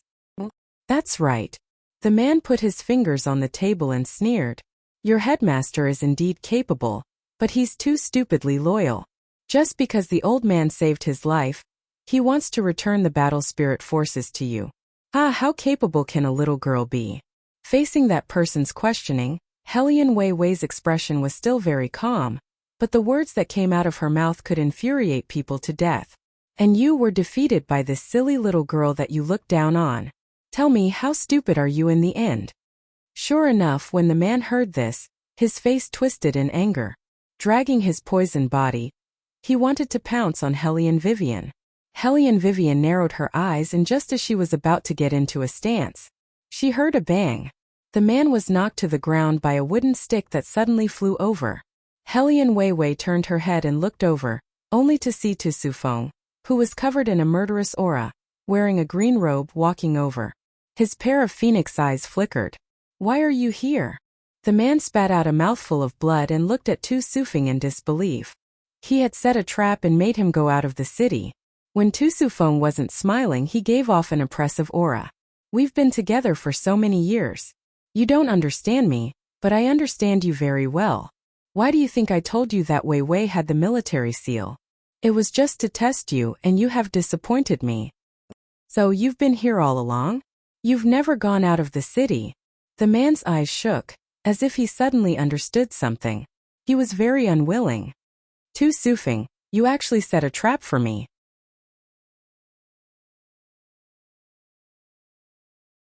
Chapter 345. Tu Sufeng did not bother with him anymore. He waved his sleeves and ordered his men to take him away. Then, he turned around and looked into Helian Vivian's eyes. He smiled faintly. I hope you don't blame me for using this method to test your reaction. At the same time, you can catch the spy. Helian Vivian raised her eyebrows. Tu Sufeng smiled faintly but did not say anything. At that moment, Helian Vivian only felt that the person in front of her was the smartest person. He was simply amazing. He was indeed His Highness' uncle. This family was not easy to deal with at all. Only little Seven was a little cuter. Tu Sufeng naturally knew what she was thinking. I thought you had gotten used to it after being with Aju for so long. Get used to what? Being tricked? Helian Vivian also smiled. Tu Sufeng glanced at the Xian paper on the table, and then changed the data on it. Only then did he say, your performance has exceeded my expectations. I indeed wanted you to help me lure out the spy. However, when you were sitting here, I was already prepared to come out. Later, you actually changed your cups. In such a short period of time, you were able to detect that there was something wrong with the other party. Moreover, you were able to quickly deal with it, and later on you didn't even bat an eyelid. Now, you are more qualified than anyone to be a member of the battle spirit forces. As he spoke, Tu Sufeng handed over the banknotes in his hand. This time, Helian Vivian did not ask for the reward. She only looked up at Tu Sufeng and said in a clear voice, in the past, I lived a muddle-headed life. No wonder people didn't want me to join the battle spirit forces. But now, I am a member of the battle spirit forces. I should be qualified to ask for help from the battle spirit forces. Are you begging me? Tu Sufeng smiled. Helian Vivian shook her head. Her eyes were clear like jade and indestructible.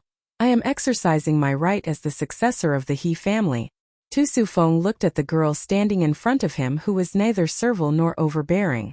It was as if he saw the old man who sat in that position and commanded to kill the enemy.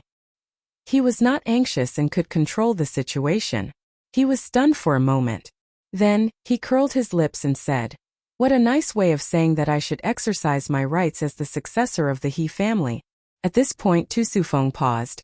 In a moment, someone will take you to a place. Although I am in charge of the investigation of the battle spirit forces, other people are in charge of the deployment of the army. Who are the others? Helian Vivian raised her eyebrows. Tu Sufeng gave her an answer that was not a smile. Hey family. Hence, that was why the following scene happened. As soon as Helian Vivian walked into the Hay family's courtyard, She saw the second young master of the Hay family happily jumping over the wall. The two of them merely glanced at each other, causing the manservant behind them to misunderstand. Young master, how can you not listen to master's words and meet a woman here? It's fine if you meet other people, but now Miss Wei Wei is the third princess consort. You have committed a capital crime. The eyes frowned. Listen to me first. Young master. That manservant decisively interrupted him. You don't need to explain. I won't believe you. I'm going to tell master now. Without waiting for anyone to react, that manservant ran away and disappeared without a trace. He eyes. What the fuck is this? Why are you here? He eyes directly jumped down from the wall, not caring about the iron chains tied to his hands. His domineering appearance did not diminish in the slightest. He was only wearing a black nightgown and the slightly open collar was not fastened properly. Under his handsome eyes, the corners of his mouth were curved. His frivolous smile made people feel that he was gentle and at ease. If a woman saw this, she would not be able to reject such a person and such a smile. However, Hellion Vivian also felt wronged. Actually, I'm here to look for old Master Hay. Then why didn't you say so just now? He eyes moved his head closer. Help me remove the rotten grass on my head first. Hellion Vivian naturally would not refuse. Just as she was about to raise her hand, she saw old Master Hay, who was wearing a brocade robe, walking over from not far away. His face was gloomy, and he was holding a dragon-headed crutch in his hand. There was a little displeasure in his eyes when he looked at Hellion Vivian, but he was still polite.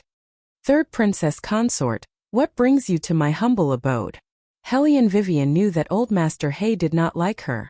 She curled her lips and smiled. To catch up on the old days. Catch up on the old days. Old Master Hay glanced at the moon in the sky. It's so late. Third princess consort is here to catch up with my grandson. Does the third prince know? This was to remind Hellion Vivian that she was already married, and her behavior was improper. Hellion Vivian smiled. He doesn't know. But I'm not here to look for he eyes. I'm here to disturb you, old Master Hay. Me. Old Master Hay glanced at the servant beside him, as if blaming him for not reporting the truth. Then he turned back and looked at Hellion Vivian. Steward Zhang, go and get ready. I'll talk with third princess consort in the study. Yes. Steward Zhang bowed his head and accepted the order. The eyes wanted to follow him, but he was nailed to the ground by old Master Hay's gaze. Add another layer of iron chains for the young master. More. Hei's handsome face instantly darkened by more than half. Hellion Vivian smiled without sympathy and followed old Master Hay into the study. Everyone in the Hay family behaved like a noble family. No matter who came, it was the same. Old Man Hay sat in a wooden chair and blew on the tea that was served by a servant. Then he said, You came to find me so late at night, and the people following you are Tu Sufang's people. It seems that you are already a member of the battle spirit forces. Hellion Vivian nodded faintly. She held the tea in her hand but did not drink it. There was a smile at the corner of her mouth. Old Master Hay saw that she was so indifferent. He could not help but admire her. The profound world that you and Zaire opened is not bad. It's okay in the north, but the operation needs to be strengthened. Hellion Vivian did not exaggerate or belittle herself. Old Master Hay, you are also doing business. You can teach us in the future. We haven't opened the market in the south. Old Master Hay waved his hand. Now it's the world of you young people. Your grandfather and I were like you and Zaire. We were always fearless and killed enemies side by side. So he eyes and I can only be brothers, not husband and wife. Hellion Vivian followed his words. Old Master Hay was stunned for a moment and laughed. No wonder your grandfather said that you were smart when you were young. Now it seems that it is true. I'm still not smart enough. The light in Wei Wei's eyes dimmed, but seemed to be brewing a lot of emotions. If I was really smart enough, Mother wouldn't have died, and I wouldn't have been schemed against and driven out of the Defense Division's residence. So much so that even the people in the clan wanted to remove my name.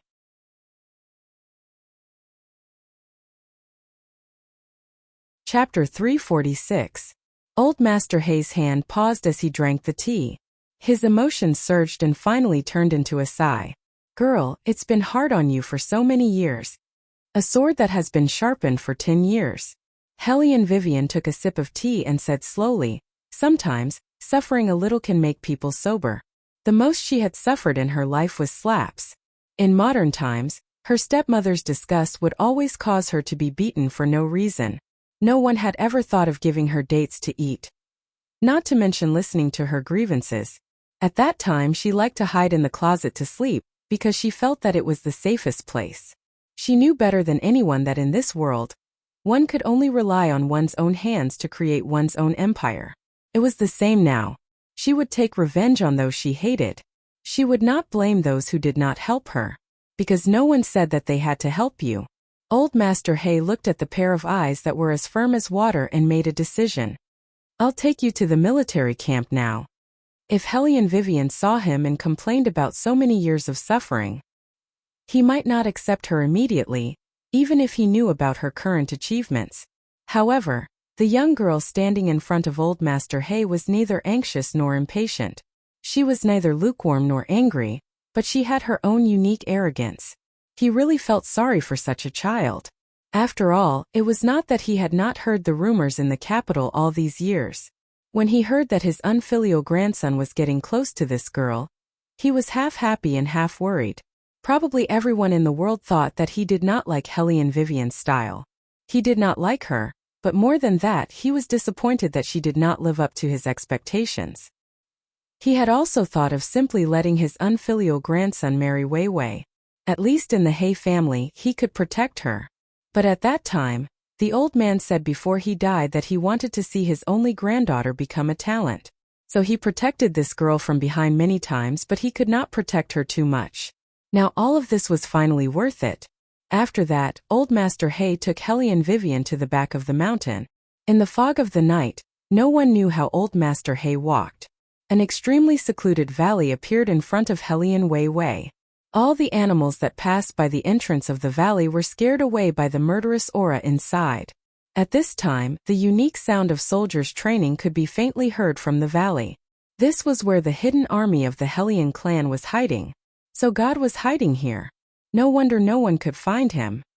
Hellion Vivian looked at the entrance of the valley and raised her eyebrows. This was indeed a good place. However, she didn't expect that as soon as she finished speaking. A soldier's unique sonorous voice rang out, "Halt your steps. This is a restricted area for our army. Unauthorized personnel, please leave quickly. Be careful not to provoke a fatal disaster. It's me. I've brought the descendant of old General Hellion." Old Master Hay stood with his hands behind his back. There was not a trace of emotion on his face, but his voice was deep and powerful. When the soldiers guarding the entrance of the valley heard Old Man Hay's voice, they immediately appeared and knelt on one knee. "Get up." Old Master Hay took the lead and walked forward. The soldiers replied yes. They followed behind Old Master Hay respectfully. However, when they looked at Hellion Vivian again, there was a trace of disdain in their eyes. Hellion Vivian turned a deaf ear to the soldiers' stares and walked into the valley. "Woman, this soldier doesn't like you." Yuan Ming's voice was still very charming. Hellion Wei Wei smiled. Her thin lips curved up to reveal a bit of black-bellied flavor. When the two of them entered the valley, they saw many well-built men in plain clothes.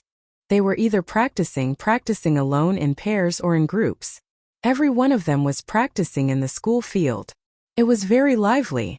Old Master Hay seemed to be saying something to one of the young generals. That young general was wearing a straight military uniform. There was not a single crease on his clean clothes.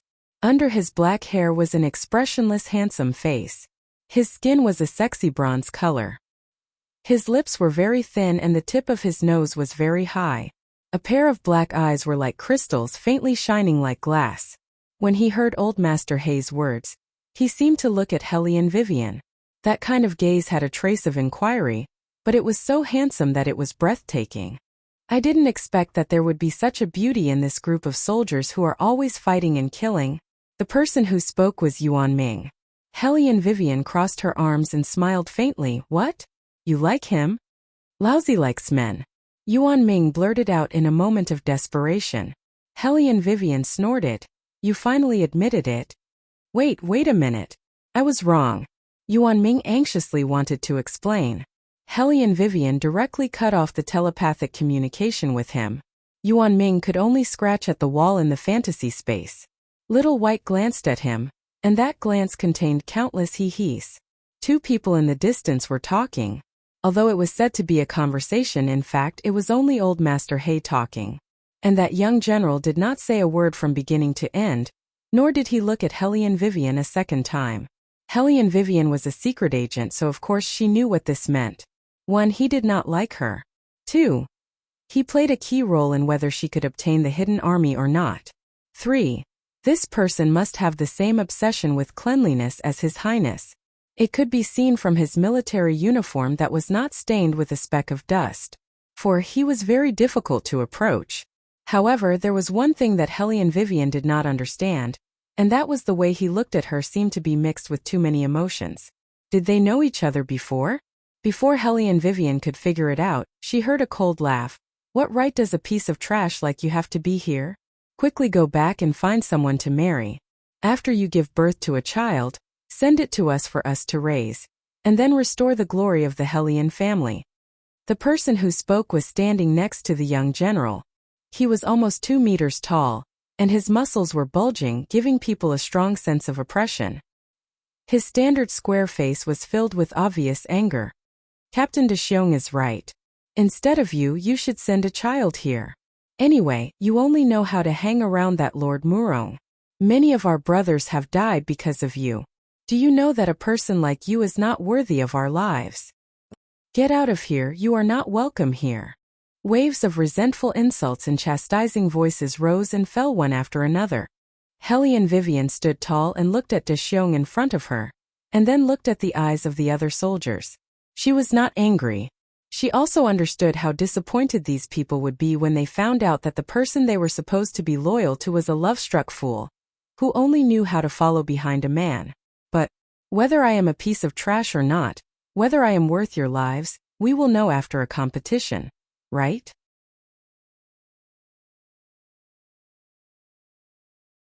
Chapter 347. When Hellion Vivian spoke, there wasn't a trace of anger or dissatisfaction in her tone. She lifted her chin slightly, giving off a natural air of indolence. When De Xiong heard that Hellion Vivian wanted to compete with him, he was so angry that he laughed instead. Since you want to compete, then I'll help old General Hellion teach you a lesson. You good-for-nothing descendant. Compared to De Xiong, Hellion Vivian was much more polite. She simply said, please. Her indifference naturally aroused the crowd's dissatisfaction. Captain, don't be polite with her. You must teach her a lesson. As the crowd flew into a rage, it was too late for Old Man He to stop them. He looked at the young general beside him and said with a sullen face, don't they know that Hellion Vivian is no longer the useless person she used to be? While you were recuperating, the capital had undergone earth-shattering changes. Even if they don't know Qi Yan, you should know that the armament in your hand was personally made by Hellion Vivian. I know. Qi Yan's tone was indifferent. However, I can't convince the crowd. Hearing this, Old Man He frowned. At this moment, Hellion Vivian and De Xiong had already arrived at a corner of the drill ground. After the two of them stood still, De Xiong pointed to the weapon rack and said, go and pick your weapon. I'll give you some of my bare hands. Hellion Vivian's mood was not affected by the sneers around her. A trace of an evil smile appeared on her slightly indolent face. No need. I brought my own weapon. Please give me some pointers. Since you're looking for a lesson, I'll fulfill your wish. De Xiong did not say anything else. His figure flashed, and with an agility that did not match his majestic body, he rushed towards Hellion Vivian. His pair of iron fists created a gust of wind wherever they passed. When Hellion Vivian saw De Xiong rushing towards her, her beautiful eyes gradually narrowed into slits. However, her posture did not change. She still stood there casually. When Da Xiong's big fist appeared in front of Hellion Vivian bent over and dodged it. Then she threw an uppercut at Da Xiong's chin. De Xiong did not expect that this good-for-nothing descendant would be able to dodge his punch. Just as he was feeling shocked, sensing the dangerous aura below his head, he hurriedly tilted his head and barely dodged Hellion Vivian's fist. When Hellion Vivian saw that her attack had failed, She bent down and supported herself with one hand. She kicked Da Xiong's face from behind with her right foot. Da Xiong barely dodged Hellion Vivian's fist in surprise. Before he could stabilize himself, he felt a sharp pain in his forehead. Hellion Vivian had kicked him. Hellion Vivian's kick made Da Xiong stumble backward. While his mind was in a daze, Hellion Vivian followed closely behind. She leaped high into the air, grabbed Da Xiong's head, and hit him hard with her elbow. Bang! Da Xiong, who was full of confidence, was hit by Hellion Vivian and fell to the ground. His ears were buzzing, and he could not get up for a long time. All the soldiers were dumbfounded. They looked at Da Xiong on the ground with disbelief gradually appearing on their faces. Da Xiong shook his head twice and wanted to get up and fight again. At this time Red Flame, who was in a neat military uniform, walked over. His waist-length black hair fluttered gently in the wind. There was no trace of expression on his cold face. However, he reached out and pressed Da Xiong's hand. His voice was calm, but it was oppressive. If you continue to fight, you will lose. That's not necessarily true. I only used less than 1/5 of my strength. Da Xiong shouted unwillingly.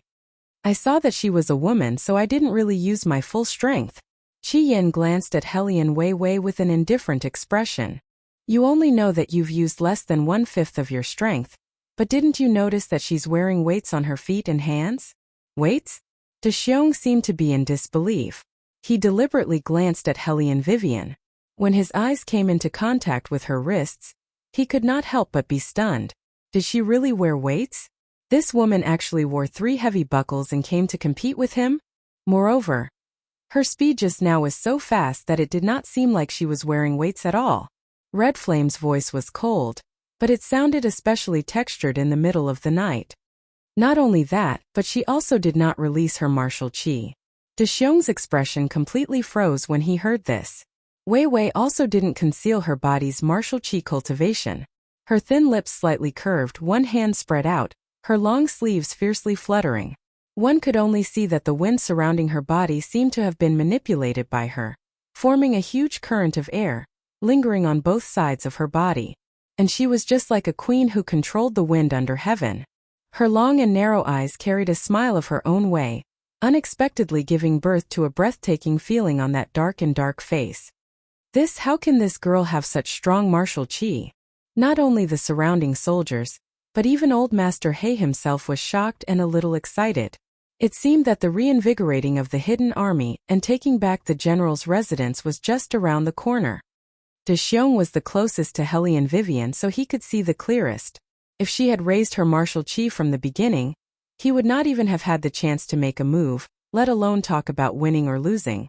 After an uproar, there was an unprecedented silence in the drill ground. Hellion Wei Wei looked at the soldiers in front of her. Her attitude was neither anxious nor impatient. I know that all of you were disappointed by my actions in the past, but those were not my original intentions. I was framed, my meridians were broken, and I lost my martial qi. I was muddle-headed all year round, thinking that I was being pampered and raised, but I didn't know that someone was deliberately putting me on a pedestal. Now I have also changed. Although I can't be gentle, I won't be like before, chasing after someone. Because the only thing I want to do right now is to take back everything that originally belonged to my Hellion family, and this includes your trust. I dare not say that I can make you risk your lives for me like my grandfather, but I promise that even after 100 years, there will be people who will remember our invincible hidden army. Her voice was not loud, but it seemed to penetrate the blood vessels of the people. When the soldiers heard the cause and effect, and saw her strength, they only felt that the blood in their chests was about to surge out. This moment they realized. They had been waiting all this time. Waiting for the real arrival of the descendant of the He family. Undoubtedly. This moment was what they had been waiting for. The soldiers looked up and saw the cold and slender figure under the moonlight. She was not tall, but she gave people the feeling that she had the world in her hands. Da Xiong was the first person to provoke Hellion Vivian, but at this moment, he simply knelt down on one knee and said in a deep voice, I, Son Da Xiong, am willing to follow the young master to death. His words were like a spark that started a prairie fire.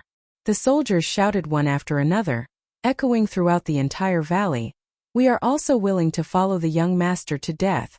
Hellion Vivian looked at this scene and took a deep breath. She could even feel the coldness in the air. Finally, she had the capital to take back the general's residence.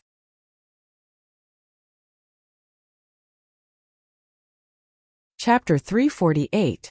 The last one was Qi Yan. He did not kneel. Instead, he silently raised the flag on the drill ground with one hand and placed it in front of Hellion Wei Wei. He was dressed in a military uniform, and he stood tall and straight. When his eyes met with Hellion Vivian's, they were as deep as the sea and as deep as the night. At that moment, thousands of soldiers behind him cheered excitedly. Hellion Vivian knew that this person had an extraordinary influence in the hidden army. Later, she heard Old Master He talk about his background.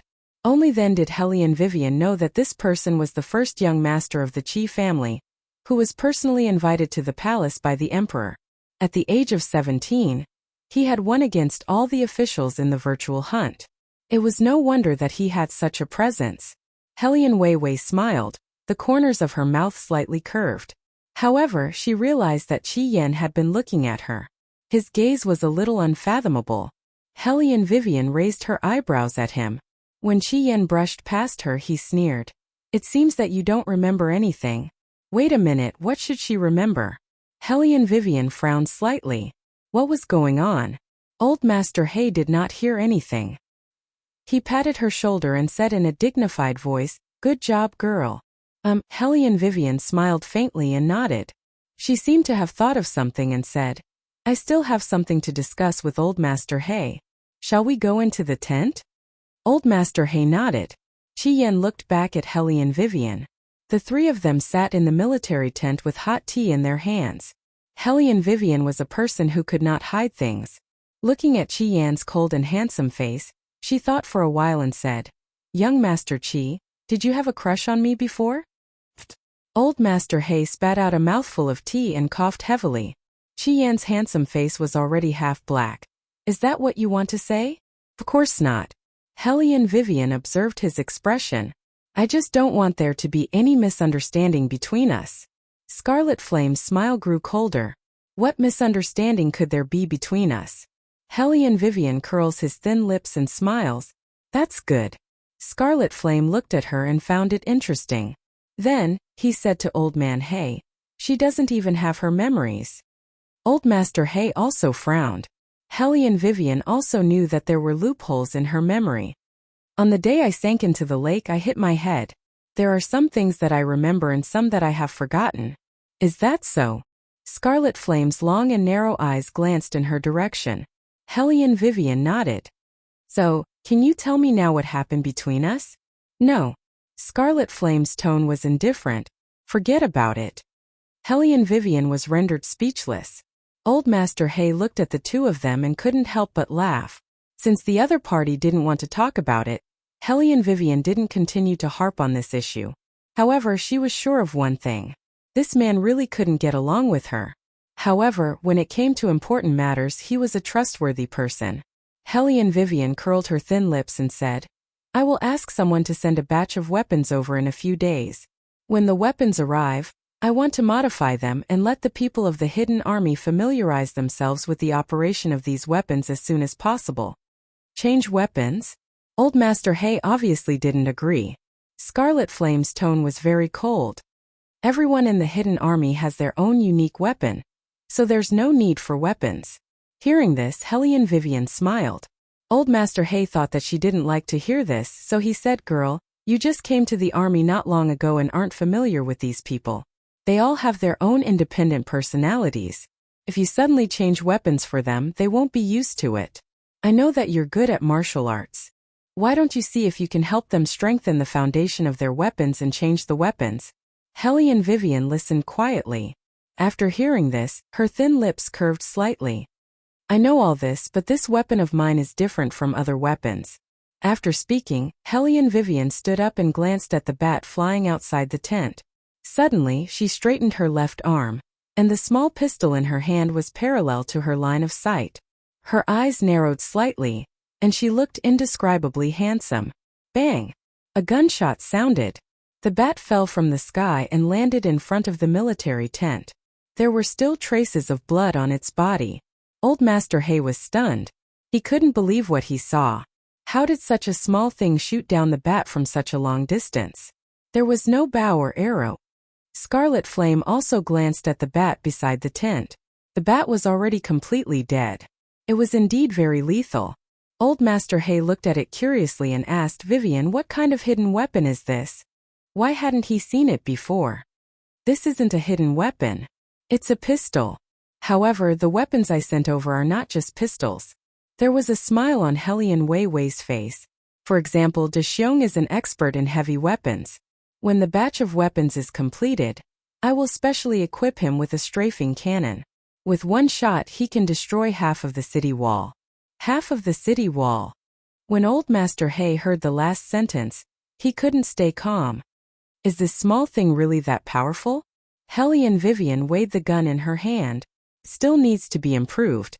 After it's improved, it's completely possible. As the Queen of Arms in the 21st century, Helian Vivian knew very well how influential firearms were in the era of cold weapons.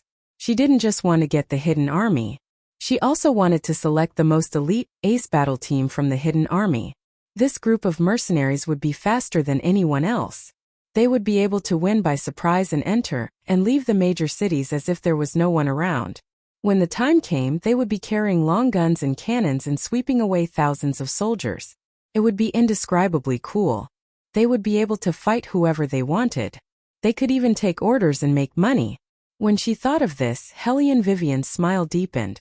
In ancient times, it was easy to defend a city, but difficult to attack it. If she had this team, she would definitely be able to reverse the situation. Old Master Hay naturally knew how powerful this was. His hand that was holding the teacup trembled slightly. Qi Yan's angular face tilted slightly. Then, he reached out and took the pistol in Helian Vivian's hand. He put it at the tip of his nose and sniffed it. His thick eyebrows furrowed slightly. This is the smell of firecrackers?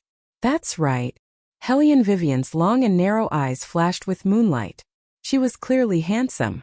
That's why I need you to purchase a large amount of firecrackers materials and heat-resistant metals. This matter requires absolute confidentiality. Qi Yan looked at her. He seemed to be a little careless, but he went straight to Helian Vivian's weakness. How did you make this thing? Helian Vivian would not say that she was actually a person who had transmigrated. Of course not. She would definitely be burned to death by him as a demon who had taken over her body. Therefore, she put on a serious expression and said, I didn't want to say it first, but since you asked, I'll tell you.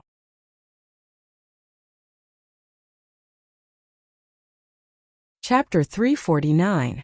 At this point, Helian Vivian saw that Old Man Hay was looking at her seriously, so she continued, one night, I was sleeping in bed when I suddenly dreamt of an immortal. In the dream, the immortal said that my bones were amazing and that I would definitely be extraordinary in the future. So, he told me how to make this gun and told me not to mention it to anyone else, or else I would be punished by the heavens. After that, Helian Vivian picked up the teacup and took a sip of tea. Old Man Hay sighed after hearing that. It was indeed a miracle. Helian Vivian smiled faintly as usual. Scarlet Flame sneered.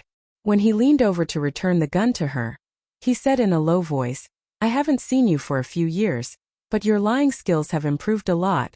Helian Vivian raised her eyes and looked at the pair of narrow and quiet eyes in front of her. She smiled and said, You've become much more handsome too. Scarlet Flame paused, but his playful eyes sank when he saw Helian Vivian's slender neck. Helian Vivian didn't know what Scarlet Flame was thinking, so she continued, Now this gun can only fire one bullet at a time. After a while, I'll send someone to give you the design of a gun that can fire continuously. However, the design and production of that gun is 10 times more difficult than this single shotgun, so Old Man Hay will have to worry about it. Old Man Hay was shocked when he heard that. The appearance of a gun like this was already heaven-defying, but she could actually design a gun that could fire continuously. This was simply heaven-defying. And this person was actually the descendant of the He family that even he didn't think highly of. He had a hunch that 10 years, no, 100 years. 100 years later, when people mention the hidden army again, it would definitely be fresh in their minds. This was really too amazing. Old Man Hay calmed himself down and held the dragon-headed walking stick with his fingers. Vivian, seeing you like this, your grandfather will know. Don't worry, when the design is sent over, I'll ask them to do their best to make it. The three of them talked about business for a while. Hellion Vivian didn't forget that she had an appointment with the dean, so she had to go back before dawn. However, before she left, she didn't know why Scarlet Flame suddenly put his hand on her collar and pulled it up. Although it was just a touch, he withdrew it immediately. However, this action still looked extremely ambiguous and strange, especially in front of so many people. Hellion Vivian's eyes flashed. On the way back, she couldn't help but ask Old Man Hay, young Master Scarlet Flame, really doesn't have a crush on me? Cough. Old Master Hay choked again. He really couldn't bear to hurt the child's self-confidence, but there were some things he still had to say. Wei Wei, you're really thinking too much. He likes people with white skin. Hellion Wei Wei replied. Oh, then he really has no taste. Hay was Vivian was Vivia. The overbearing second young master of the Hay clan had just used up all his strength to jump out of the room when he met Old Master Hay's incomparably deep gaze. Hellion Vivian looked at her dumbfounded friend and tried her best to hold back her laughter. After all, Hei's was someone that his family couldn't control since he was young. He simply smiled and said, Grandfather, you can lock me up for a while, but you can't lock me up for life. Instead of always forcing me to marry a wife, why don't you let me earn more money? Moreover, these things really can't hold me back. As he spoke, he moved his arm and the iron chain fell to the ground. Hei's reached out and dusted his long robe, looking like a gentleman again. Old Master Hay looked at him and massaged his temples as if he had a headache. Forget it. I haven't slept well these days. You should go back to the academy and take care of Wei Wei. Wei Wei. Hei's raised his eyebrows. When did his grandfather become so amiable? There was a problem. Old Master Hay waved his hand again. Let's go. Goodbye. Hellion Vivian didn't delay. After all, she still had an agreement. Since they were sitting in the same carriage and the oil lamp was lit, Hei's naturally noticed something that others didn't. What's with your neck? Neck? Hellion Vivian reached out and touched her neck. She glanced sideways at the reflection in the bronze mirror. In an instant, the temperature on her face rose a few degrees. She remembered Qi Yan's slightly cold gaze in the military camp. Only then did she realize that it was all because of the marks left by a certain prince. This doesn't look like a mosquito bite. The evil smile in Hei's eyes grew stronger, but he was a little surprised. He knew very well what kind of person the current third prince was. He was cold and distant on the surface, but he was also like that on the inside. Although he was cold and courteous, he wouldn't get close to people in reality. He also had his own set of principles. He would never argue with anyone, but you could feel his displeasure and the strong pressure he unintentionally exerted on you. So until now, even the elders of the four great families didn't dare to really offend him. At that time, when Wei Wei was going to marry the third prince, Hei's was worried that she would become that person's chess piece, because she didn't have any family power to support her. The third prince married her mostly because of the pressure from the retired emperor. But now, the third prince's behavior towards Wei Wei simply made Hei's jaw drop. He didn't expect that the third prince, who was seriously obsessed with cleanliness and hated physical contact with people, would so brazenly leave a kiss mark on another person's neck, brazenly treating it as if it was his own personal property. Some people said that on the wedding night, the third prince entered the bridal chamber because of Wei Wei's face. Since when did His Highness learn to consider other people's opinions? Most of the time, he was the one who made the decision on his own. So the third prince couldn't help but do it? When he thought of this, Hei's looked at Hellion Vivian sympathetically. Being chosen by a man like the third prince was worse than being a chess piece. She even had to be branded. Before she left the house, Wei Wei looked at the expression in Hei's eyes and knew that he'd already guessed everything. She might as well not hide it anymore. She raised her eyebrows and said, "According to your experience, how many days does it take for this mark to disappear?" She couldn't always wear this lovey-dovey kiss mark and stroll back and forth in the academy. Judging from the strength, it will take at least 2 or 3 days. Hei smiled with a gloating tone. Hellion Vivian glanced at him.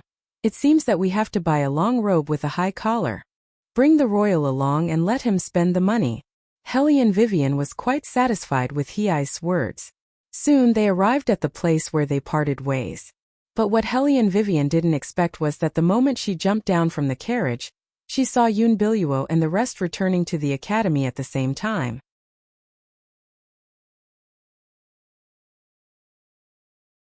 Chapter 350. Yun Biluo saw her as well. Her gaze landed on the carriage that was moving forward. If she was not mistaken, that should be the He family's carriage. I've long heard that Miss Wei Wei and young Master He are close friends. Seeing you today, it's true, Yun Biluo said with a gentle smile on her face. When the other two people heard what she said, they both curved their lips one after another. When they looked at Wei Wei again, their gazes clearly contained a bit of disrespect. It could be assumed that they also considered Wei Wei to be a girl who didn't know how to behave properly. Hellion Vivian did not bother with them. She yawned and continued walking forward. One of the young masters recommended by an aristocratic family sneered behind her. She was supposed to be carrying out a mission, but she went missing halfway.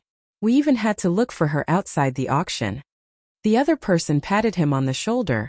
You'll only make yourself angry if you say this. Don't worry, the Battle Spirit Forces is not like other places. These things will be reported to the higher-ups. The mentors will naturally deal with it accordingly. They know who did and who didn't. When the time comes, we'll be the ones to pass, not the others. You're right. That person laughed and gave Hellion Vivian a contemptuous look.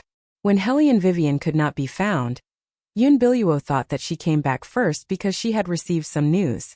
Now it seemed that she had just arrived at the academy. Thinking of this, Yun Biluo put on a decent smile on her gentle face.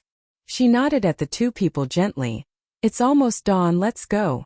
As she spoke, she glanced at Hellion Vivian and said, Wei Wei was mainly in charge of the peripheral work. Although she left in the end, she did put in some effort. However, it's not convenient for us to tell you the news that we found. I hope you can understand. When Yun Biluo said this, her face was filled with a faint smile. She was like a fairy cruising in the holy light, pure and flawless. No one could bear to hurt her. Hellion Wei Wei's lips curled into a cold smile. Her pair of starry eyes that were as tranquil as an ancient well didn't have the slightest ripple. Her voice was very calm. Of course I understand. Isn't this the reason why you guys use so many ways and means to throw me to the outskirts? Hearing this, the expressions of the two young masters changed. Yun Biluo bit her thin lips. Her eyebrows were filled with melancholy and sadness. She said in a hoarse voice, Wei Wei, did you misunderstand me because of His Highness? Misunderstanding? Hellion Vivian smiled disapprovingly and said, How could I misunderstand you? Besides, Miss Yun, I have to remind you that we are not that close. You can call me Third Princess Consort. The words Third Princess Consort made Yun Biluo's fingers tighten. She looked at Hellion Vivian as if she was in pain. I just want to make friends with you. Since Miss Vivian thinks that I'm out of your league, then forget it. Hellion Vivian stopped in her tracks. Looking at the expression on Yun Biluo's face, she suddenly lowered her body. Hellion Wei Wei's height had always been taller than the average girl. She was 170 centimeters tall with two slender long legs. Her chest and waist were very standard. When her charm was fully unleashed, it was a strong queen's temperament. Especially with her posture, she tilted her head and looked at Yun Biluo, who was a head shorter than her. Lowering her voice, she gave people a comfortable and handsome feeling. Yun Biluo, I know why you came to the White Academy. You don't have to pretend anymore. Others may not know why Heizhu ostracized me, but do you think I don't know? What benefits did you promise her to make her defy Beligaju's order and spread rumors about me everywhere? Yun Biluo's expression changed when she heard these words. She looked at Hellion Vivian with eyes full of doubt and disbelief. She muttered, Miss Vivian, what are you talking about? What's wrong with Heizhu? Hearing Yun Biluo's denial, Hellion Wei Wei slowly straightened her body and smiled faintly. Miss Yun, there's one thing about you that I really admire. Your acting skills are so good that it's almost perfect. Hearing this, Yun Biluo's face turned even paler. Her forbearance and grievance, coupled with her good looks, compared to Hellion Wei Wei's current indifferent and dark complexion, it was simply a contrast between Snow White and an evil empress.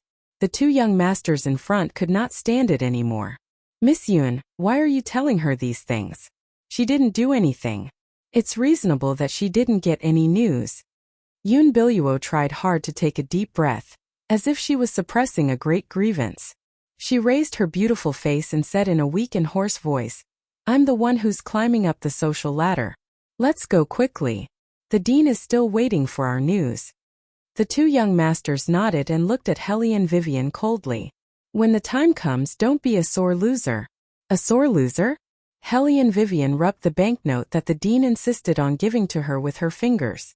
She smiled faintly but with a hint of evil. Yuan Ming, on the other hand, was rejoicing in his misfortune. "I wonder how these people will react when they hear the news of your victory." Hellion Vivian smiled and did not say anything. She followed them. Her green and white robe fluttered slightly. Her temperament was cold and her laziness did not diminish at all. Soon Yoon Biluo and the rest arrived at the underground palace. Tu Sufeng sat in front of the desk with a cup of hot tea in his hand. He exuded the charm of a man of his age. He was gentle and gentlemanly. "Have a seat." As usual, he asked someone to pour tea for the students. After seeing Hellion Vivian, who came in last, he smiled and set his eyes on Yoon Biluo and the rest. Yoon Biluo stood up. Her voice was neither fast nor slow. She smoothly told Tu Sufeng about the result of their discussion at the auction. Tu Sufeng took a sip of tea with a smile on his face. "That's it." "Yes." Yoon Biluo smiled gently. "The intervention of the royal family made it impossible for us to continue the investigation. However, judging from the current news, Murong Hongtu is indeed problematic." Tu Sufeng nodded and put his hands on the desk. "You said that Murong Hongtu met with rich businessmen. What's the purpose of his meeting with them?" Yoon Biluo paused and said, "We're not sure about this. However, since he met with rich people, it should be related to corruption."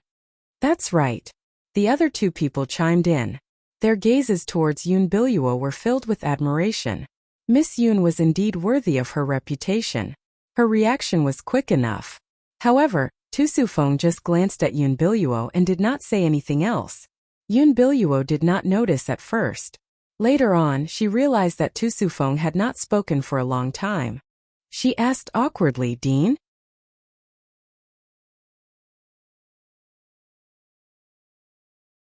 Chapter 351.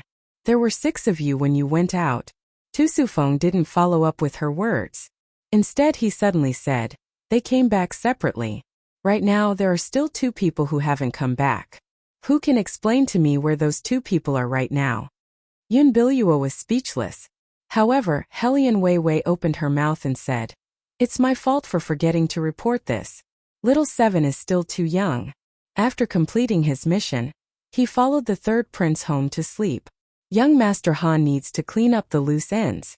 This way, no one will be able to know about this matter and achieve absolute secrecy. Young Master Han's identity is most suitable for this task. "Very good." Tu Sufeng nodded, then met Yoon Biluo's gaze. "There must be something wrong with the person the battle spirit forces asked you to investigate. If there is nothing wrong, they won't ask you to investigate. The main thing is, have you found out what's wrong with Murong Hongtu? Obviously you didn't find out anything." The 2 young masters were anxious to explain. However, they were interrupted by Tu Sufeng slowly. "Young Master Liang, Young Master Li, maybe you know these 2 people." As he spoke, Tu Sufeng glanced behind him and ordered, "You can come out now." "Yes." A sloppy voice was heard. Hellion Vivian followed the voice and looked over. She saw a clean-looking man strolling over. Gradually, his figure and appearance appeared in the swaying light. When the 2 young masters saw the man again, their expressions changed completely. They looked at each other in panic. It was obvious that they had a guilty conscience. Yoon Biluo did not know what happened. There was no smile on Tu Sufeng's face. "I have already warned you again and again not to reveal your identities to anyone, and not to reveal any information about the battle spirit forces. But clearly, someone has ignored my warning." Upon hearing this, the 2 young masters fell back to their seats with a thud. "How can this be? How can this person be here? Did you think that I wouldn't send someone to follow you when you were carrying out the mission?" Tu Sufeng's gaze swept past them. "Every one of you has your own test. Just because you were left alone and were threatened with a knife, you betrayed the battle spirit forces. The battle spirit forces will not take back such people. Charm, take these two people down and erase their memories. The man called Charm smiled evilly and easily lifted the two people up. Let's go, you two cowards who are afraid of death. Yun Biluo was a little dizzy from the scene in front of her, but as long as she was not the one being taken away, everything was fine. Miss Yun. Tu Sufeng retracted his gaze from the two screaming men and shifted it to Yun Biluo. Your performance was a little too strong, but you passed. Hearing that, Yun Biluo's thin lips curled upwards. She then looked at Hellion Vivian with a smile on her face. But what she didn't expect was that Tu Sufeng's next sentence was actually, the winner of this test is still Wei Wei. Wei Wei, you can keep the prize money. Okay. Hellion Vivian's expression did not change at all. On the other hand, Yun Biluo's smile looked a little stiff. She bit her lips awkwardly and forced a smile on her face. In an instant, she had returned to her original elegant demeanor. She raised her cup to Hellion Vivian and said, Wei Wei, congratulations. Hellion Wei Wei did not refuse and glanced at her with interest. Then she raised her cup slightly and drank the tea in one gulp. Her tone was indifferent as she said, Miss Yun's memory doesn't seem to be very good. I've said before that we're not that close, so please don't call me Wei Wei anymore. As soon as she finished speaking, Hellion Wei Wei did not care if Yun Biluo was feeling wronged like a young girl who lost her footing. She turned around and said to Tu Sufeng, if there is nothing else, I will go back to sleep now. After going back and forth for an entire night, there were only 2 fights in one night. In addition, these people were not easy to deal with. Especially the baby who possessed Murong Hongtu's body. It made Hellion Vivian even more uncomfortable. She even wondered if His Highness would use insecticide to kill her. If he found out that she was using someone else's body one day. Tu Sufeng saw her yawning twice in a row but did not stop her from asking about the hidden army. Since she came back with a smile, the result should not be too bad. Yun Biluo looked at the 2 people who had ignored her. Her fingertips that were holding the white handkerchief tightened silently. Her face was stiff and slightly pale, and her beautiful eyes overflowed with a weak dim light. She looked at Tu Sufeng pitifully. However, Tu Sufeng did not look at her again. He lowered his head and seemed to be dealing with official business. Dean. After Hellion Vivian left, Yun Biluo spoke. Does the retired emperor still dislike me being around His Highness? Tu Sufeng put down the brush in his hand and faintly glanced at her. A few simple words. This is the Battle Spirit Forces camp. It's not suitable to talk about private matters. Moreover, this kind of matter you should directly ask retired emperor. Yun Biluo knew when to advance and when to retreat. Now that she heard Tu Sufeng's words, she quickly suppressed the bitterness in her throat and smiled. I understand. I'll go back to my room. Dean, you should rest early too. Tu Sufeng nodded. He looked at Yun Biluo's disappearing figure and frowned slightly. He did not know what his cold nephew thought of Yun Biluo. So far, there were so many versions of the rumors. He did not know which one to believe. However, the only thing he was sure of was that the cold boy would not be swayed by anyone's appearance. This time, the Murong family's plan was completely wrong. At the same time, in the courtyard of the South District, Emperor Murong listened to the servant's report. The flesh on his face trembled. Good, this third prince. He dares to arrest anyone. He's really been spoiled by the retired emperor. I'll go to the palace now and report to the emperor. The Murong family has been loyal for 3 generations. The third prince can arrest anyone he wants. He has to give me an explanation. I've already told the empress, the servant stammered, but the emperor just allowed it. No one knows why. Emperor Murong was stunned. The emperor allowed it? Yes. The servant looked down. Emperor Murong still could not believe it. However, he heard a lukewarm voice coming from the study room. It was gentle and elegant. I've said it before. He's hard to deal with. Now you should know. Emperor Murong's expression changed when he heard the voice. He dismissed the servant and called out, Young master.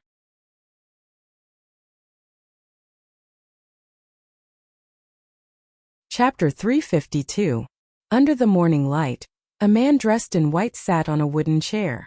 When he saw Emperor Murong, he closed the book in his hand and slowly stood up. His eyes were indifferent. Your Highness, it's been a long time. Please take a seat, young master. Emperor Murong was very polite when he saw the man. He even bowed and groveled. Please enlighten me, young master. What should I do next? The man smiled. What he said was enough to chill the surrounding air. I heard that the emperor is dying. Why don't you take his place, your highness? After saying this, the man strolled into the drizzle. His figure was tall and straight, and could be considered perfect.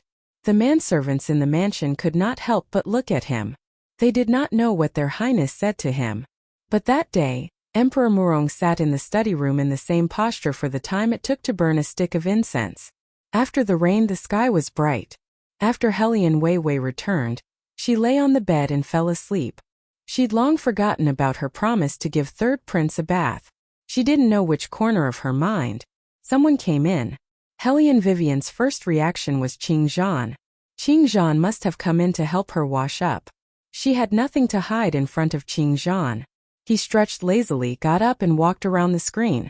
However, when he saw the person standing outside, he was stunned. Helian Vivian was stunned. Why did His Highness appear here so early in the morning? Didn't he usually sleep until noon? Helian Weiwei realized that she was only wearing a pair of underwear on the lower half of her body. She lowered her head and looked at herself, then quickly retreated behind the screen. You wait for a moment. She couldn't express herself clearly, while casually pulling out a pair of pajama pants. Beligaju walked in. His eyes were deep and there was something indescribable. Helian Vivian put on the pajama pants. She saw that Beligaju's expression was not very good. He seemed to be colder than usual. She raised her eyebrows. You came here so early in the morning. Is there something you need from me? Bailey Jiaju glanced at her. His tone was neither cold nor light. You forgot. What? Helian Vivian felt her scalp tighten every time she talked to His Highness. Did he say that she forgot to lock herself back in? Beligaju slowly raised his injured hand. Only then did Helian Vivian remember that she had promised to bathe His Highness yesterday. But, isn't it morning? Bailey Jiaju looked at Helian Weiwei's expression. His voice was indifferent with a unique evil laziness. You really did forget about bathing for me. Aren't you supposed to bathe at night? Helian Vivian raised her eyebrows. Beligaju reminded her. You didn't fulfill your promise last night. I was too busy yesterday. I'll go get some hot water now. She couldn't help it. His Highness' expression of if you don't wash up, there will be a perverted way to punish you, really made Helian Vivian unable to resist. Not to mention that she had indeed promised. In addition, His Highness always made people feel guilty when he spoke. Therefore, Helian Vivian wasn't too unwilling.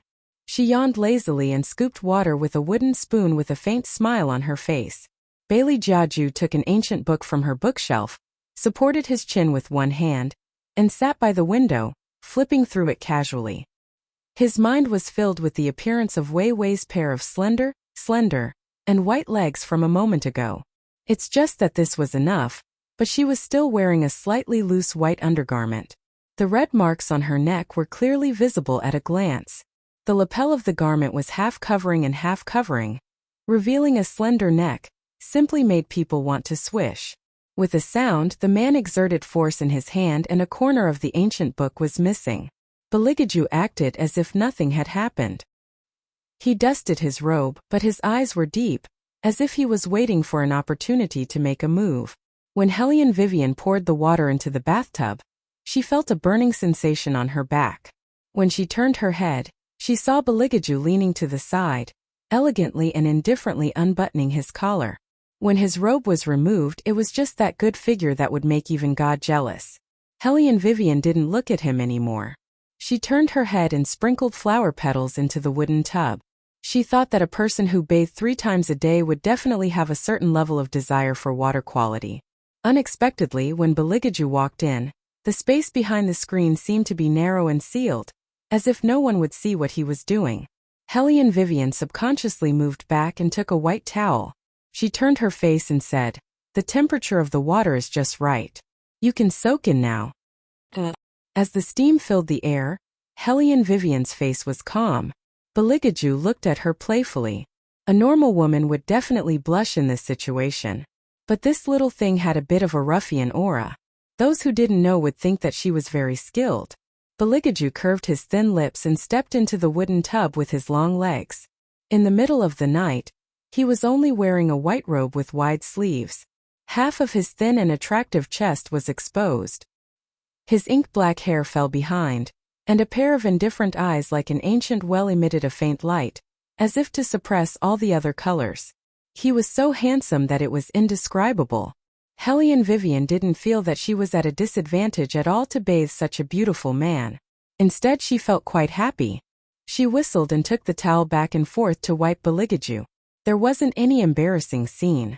It was just that every time Hellion Vivian put her hand into the bathtub, she would be a little careful to avoid touching any places that weren't allowed to be touched.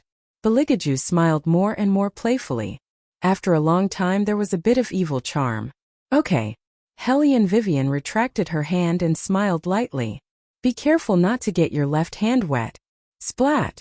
The water droplets that she didn't have time to wipe dry dripped onto her white underwear as she spoke. The material of the clothes became a little transparent, and the red belly band inside could be vaguely seen. Beligaju's Adam's apple moved, and he stared at her chest without hiding anything. His voice became a little low and hoarse. Are you sure? Yes. Hellion Vivian looked at his slender figure. His shoulders, arms, and back had been washed. There shouldn't be a problem. Beligaju glanced at her and seemed to be a little careless. You didn't even touch the parts above the legs and below the abdomen. Above the back and below the waist. Hellion Vivian followed his words and looked over. Her face suddenly seemed to be burning very hot. Even if she had a cold and ruffian temperament, when she met a man like Beligaju, she didn't understand how a certain highness could say that part in such an indifferent tone. It was as if she would be irresponsible if she didn't wash that part of his body. Bailey Jiaju looked at the rare crimson blush on her face and leaned over. His endlessly bewitching handsome face came closer to hers as he smelled the faint fragrance on her body. The tip of his nose lightly touched the soft strands of hair. His voice was as low as a whisper. Why aren't you talking?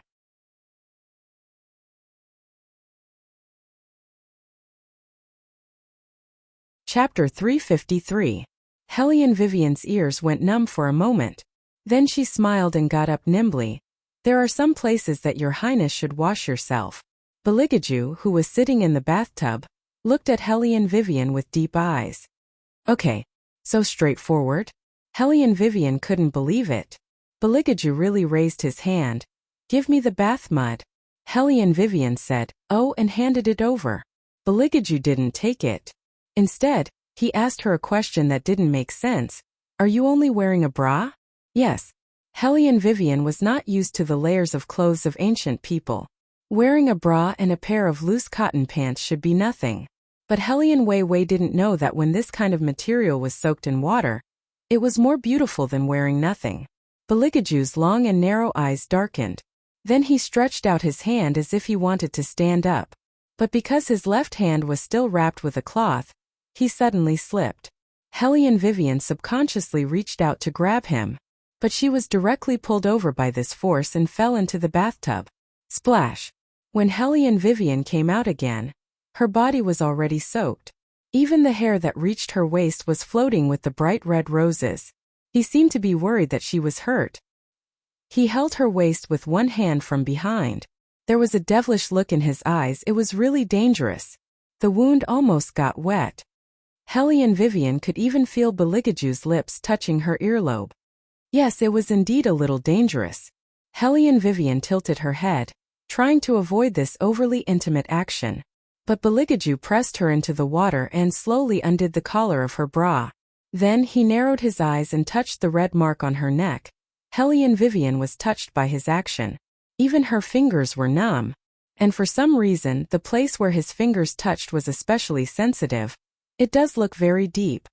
Bailey Jiaju's deep voice rang in her ears, matching the look in his eyes at this very moment.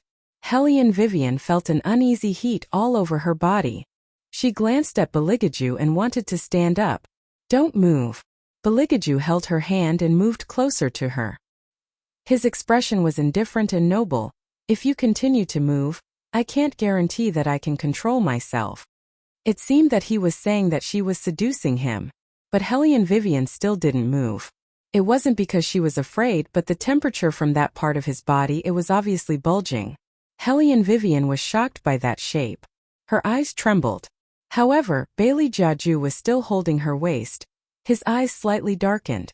It was still more comfortable to hug her when she was only wearing her underwear. However, if she was not wearing anything, the touch would definitely be better. Thinking of this, all the blood in his body seemed to be boiling, and all of them fused together, standing straight there. This made Baligaju move the person in his arms involuntarily. This kind of movement naturally made Hellion Weiwei's entire body even more tense. However, she stiffened and turned her head to look at him in confusion. Baligaju was very calm. My legs are a little numb after staying in the same position for too long. Could it be that she was wrong? Hellion Vivian saw his indifferent expression and started to doubt her guess just now. Could it be that he didn't do it on purpose? At this time, Baligaju let go of her at the right time. He looked like a very well-mannered gentleman. Go and change your clothes first. Hearing this, Hellion Vivian immediately stood up. She quickly got up and walked out of the bathtub.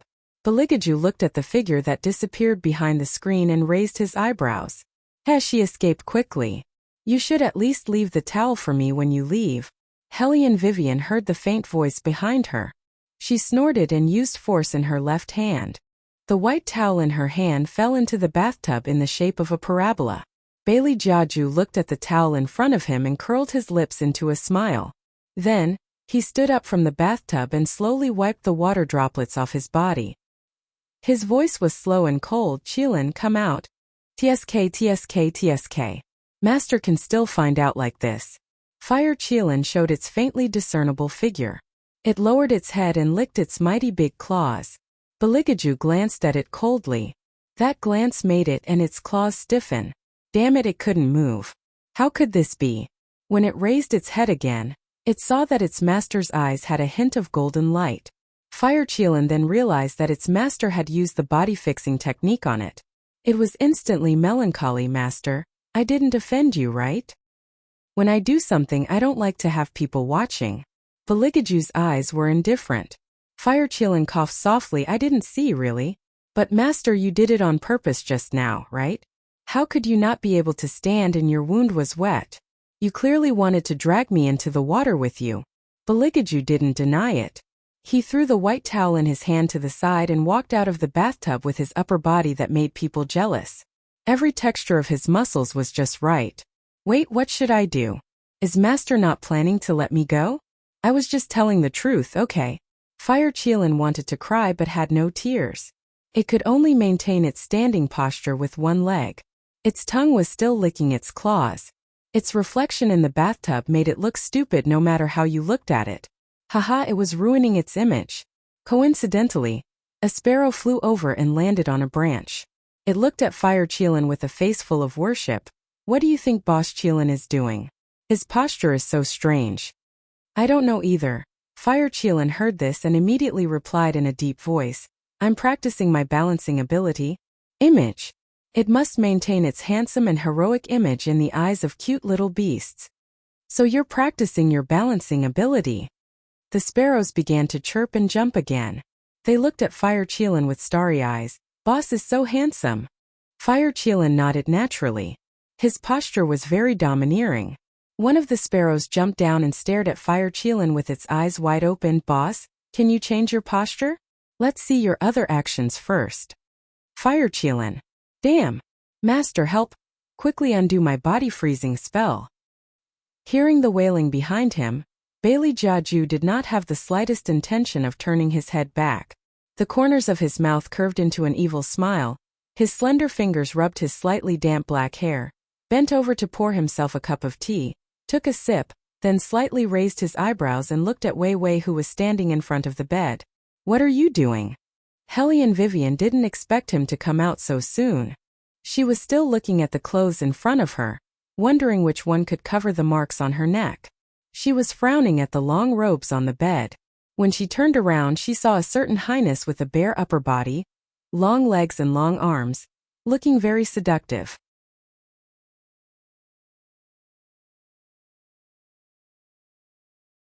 Chapter 354. It was probably because of his temperament. That kind of dense, cold, and ascetic temperament made it even harder for people to look away when they saw him like this. A man like this was really rare in the world. Hellion Vivian was a person who cared a lot about appearances. After one glance, she felt that it wasn't enough, so she took another look. With this kind of physique, if he were to film in the 21st century, countless people would definitely lick the screen. Even though Hellion Vivian had seen many world-class stars, she still felt that very few people had the kind of luxurious and enchanting aristocratic aura that His Highness had. Noticing Hellion Vivian's gaze, Beligaju's lips curved up. That kind of smile made him look even more handsome.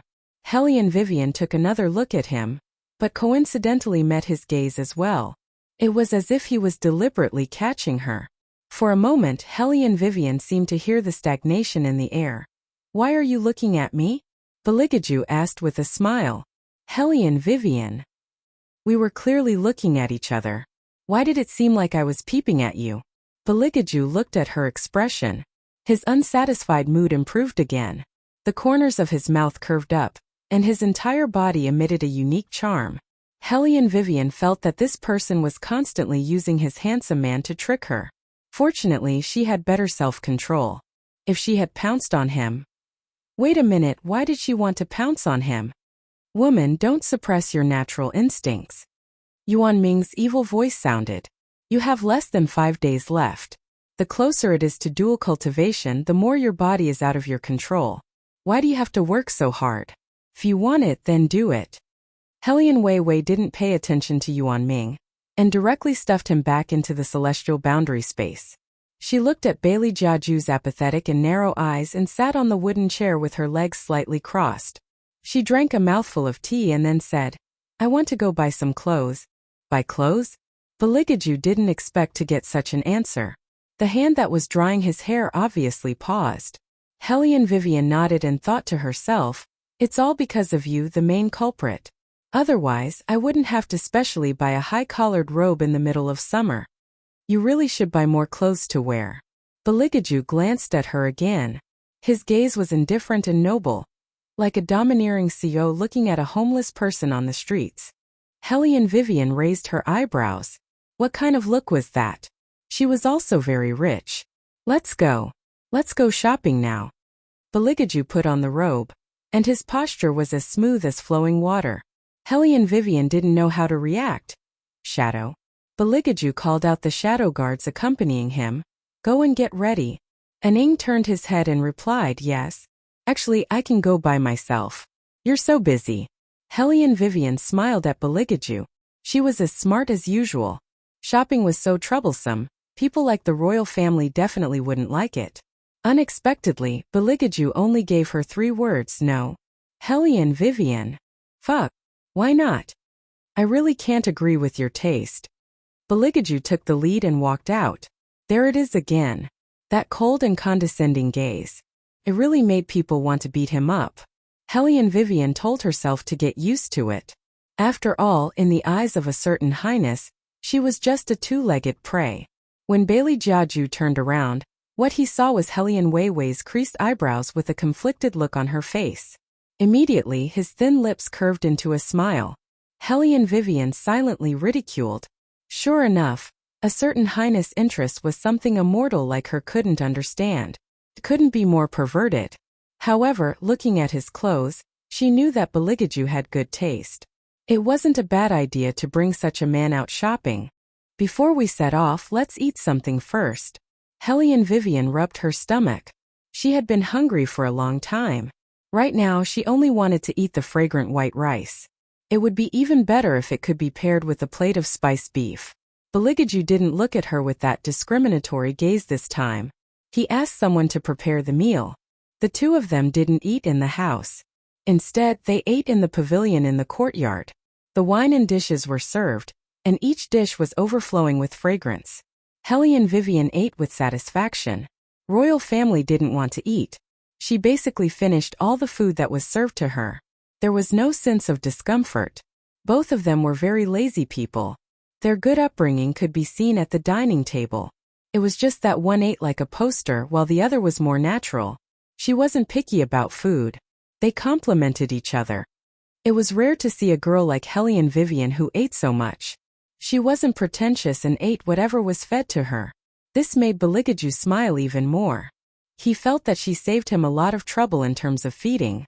After the two of them finished eating, they walked side by side toward the gate of the academy when they saw that it was almost time. Hellion Vivian also began to notice that the number of shadow guards following Beligaju was more than 10 times more than usual. Although they didn't come out and hid well, Hellion Vivian could still sense the difference. Now that the power in the imperial court was unstable, there would be a lot of trouble after His Highness' identity was exposed in the White Academy. In addition, he had caught Murong Hongti yesterday. Empress Murong would definitely not let it go. Now that he thought about it, His Highness probably had more enemies than him. Women played with tricks while men played with military power. There would definitely be some movement in the Murong mansion. It would probably be in 1 or 2 days. Hellion Vivian thought of this. She paused and said, "I'm already doing the firearms you mentioned last time. I'll be out in 2 days." Beligaju nodded faintly. He looked at Hellion Vivian with a deep meaning that made her scalp numb. "You seem to be very good at this." Hellion Vivian paused. Fortunately, Beligaju didn't continue to ask. He looked at her faintly. "What about the name?" Hellion Vivian put on a serious face. "I'm still thinking. The main thing is what kind of name he wants. Doesn't the royal realize how difficult it is to serve him?" It was very clear that His Highness, who had always lived in the clouds, did not have this kind of feeling, because the people below him had to use all their brains just to guess his thoughts.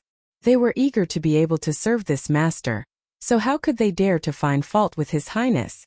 The good thing about Beligaju was that he had a good family education.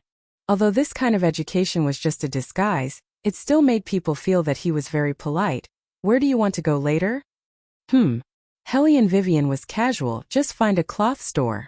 As long as she could find one with a collar to cover the marks on her neck."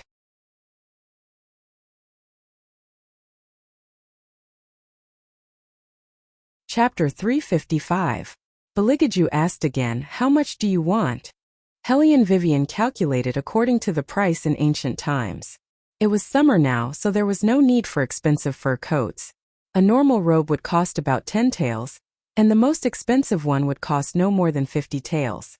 She thought that 70 taels would be enough, so she directly reported it to Beligaju, around 70 taels or a little more. In order to prove that she was also rich, Hellion Vivian emphasized the last part. Beligaju raised an eyebrow. 70 taels shouldn't be enough to buy an inner robe. Hellion Vivian's mouth twitched. I meant a set." Beligaju looked at her for a while and frowned. "So you're that poor?" Hellion Vivian. She clearly asked for the most expensive one. The best clothes for the young ladies of aristocratic families only cost about 50 taels. Why did she always feel like she was a nouveau riche, who had never seen the world in front of His Highness? Hurry up and tell her that this must be an illusion. Beligaju lowered his eyes and looked at her. "If you're short on money in the future, you can go to Shadow to get it. I'll help you choose what you want to wear later. Then you can try it on." Was he disdainful of her clothes?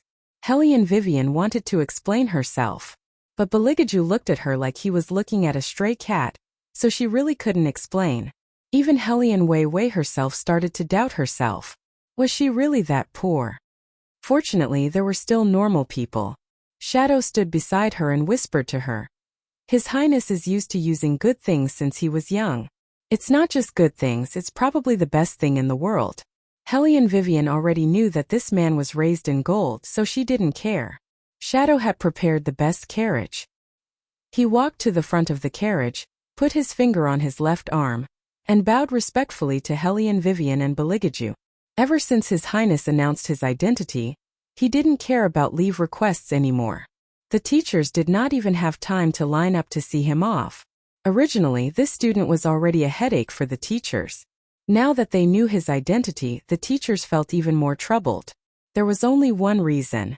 They really didn't dare to control such a student.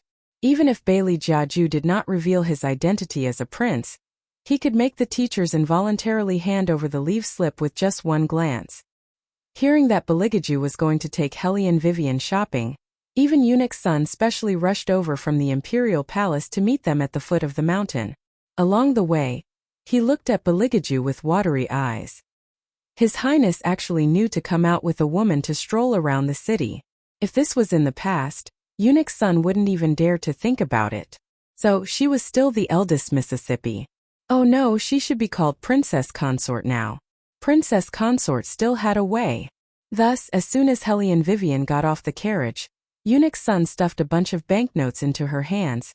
Princess Consort, buy more. If it's not enough, this servant still has more. I'll wait outside. You and His Highness take your time shopping, take your time. Hellion Vivian looked at the banknotes in her hands. Each banknote was worth 100 taels. There were about 70 to 80 banknotes in total. If she calculated it like this, she really didn't have enough money. Beligaju seemed to be used to it. In his eyes, the banknotes were like white paper. There was no difference. On this point, Hellion Weiwei really admired His Highness. He treated money like nothing. She couldn't do it. What she loved the most was the color of silver. Hellion Vivian blew the banknotes in her hands. Her lips curved into a roguish smile. When the time came, she would return how much was left. She, Hellion Vivian, loved money, but she didn't take advantage of anyone. The main thing was whether the clothes were comfortable or not. Whether they looked good or not, the amount of money wasn't the main point. Let's go. Beligaju brushed his robes. His voice was as indifferent as usual. He freed one hand and took her in his arms. Hellion Vivian was also generous. She didn't forget that Eunuch Sun was looking behind them. He would definitely report to the retired emperor. Sometimes it was necessary to show affection. Thinking of this, Hellion Vivian looked back. She saw Eunuch Sun raise his hands and cheer her on. She suddenly had the urge to facepalm and sigh. However, the place that Bailey Jiaju brought her to was indeed extraordinarily good. She could guess a thing or two just by looking at the charm of the main hall. In addition, as soon as she stepped into this place, she was greeted by swaying green bamboos, which added a touch of artistic conception. Hellion Vivian raised her eyes and looked over. She saw 4 golden words on the horizontal board. Imperial cloth. Beligaju brought her in. The female master seemed to know Beligaju. After seeing him, her eyes lit up. This subordinate just received the news from Shadow and was shocked. I didn't expect that master would really come. It was master, not His Highness? It seemed that this imperial cloth was opened by Beligaju himself. Hellion Vivian curved her thin lips. No wonder the people of Dragon War Empire said that the world's first royal family was rich enough to rival a country. Even this cloth shop was more exquisite than others. Looking at the robes that the master was wearing, it was made of the best silk. Hellion Vivian wasn't someone who had never seen the market. Naturally, she could recognize what was good. Presumably, this is the princess. The master looked at Hellion Vivian. Originally, she wanted to praise her beauty, but after seeing Hellion Vivian's face, she could only change her words. This subordinate pays respect to the princess. Hellion Vivian waved her hand. There's no need for these formalities outside. I want to choose a robe. Do you have any recommendations? The master looked at Hellion Vivian again. The princess's figure is good. She has the right places in the right places. She won't be ugly no matter what she wears. The master was speaking the truth. Putting aside the princess's face, this figure was simply the best. Hellion Weiwei naturally knew about this. When she first transmigrated, she felt that the original owner of this body must have thought that she was too young and had developed too well. That was why her back was a little hunched and her breasts were a little receding. She deliberately adjusted this aspect. Speaking of which, she was just a young girl. It was always right to drink more milk. While the two of them were talking, Beligaju's finger slightly picked out a set of ancient nightgown. That nightgown was white satin. The sleeves were wide wings. It was gentle and beautiful, but it didn't lose its free and easy nature. It had a cold and elegant taste. Hellion Vivian also looked good, but, I'm here to choose a robe. Beligaju didn't speak. He just looked at her quietly. Those deep black eyes were reminding her. She almost forgot that she was a person without taste now. She must accept a certain highness choice. I'll try it. Anyway, she liked this style. She could look at the robe later. Hellion Vivian took the nightgown and was led into the inner room by the master.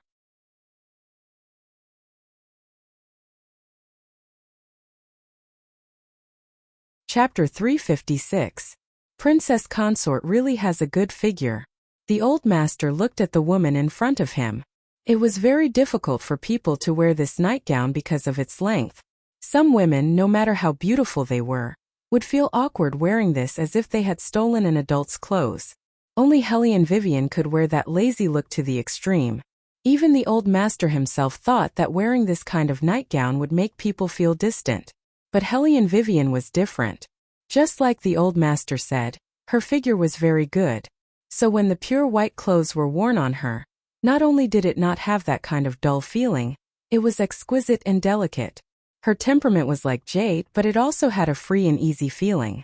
Come here. Baligaju raised his eyes to look at her. His legs were slightly crossed as he sat on the wooden chair. His body was elegantly and lazily leaning back. There was a water bottle by his hand. His side profile was handsome and cold, and his domineering aura was at its peak. Wasn't the light here very good? He wanted to look closer. Hellion Vivian suspiciously walked over. But she didn't expect that when they were almost face to face, Baligaju still felt that it wasn't enough and grabbed her arm to pull her closer.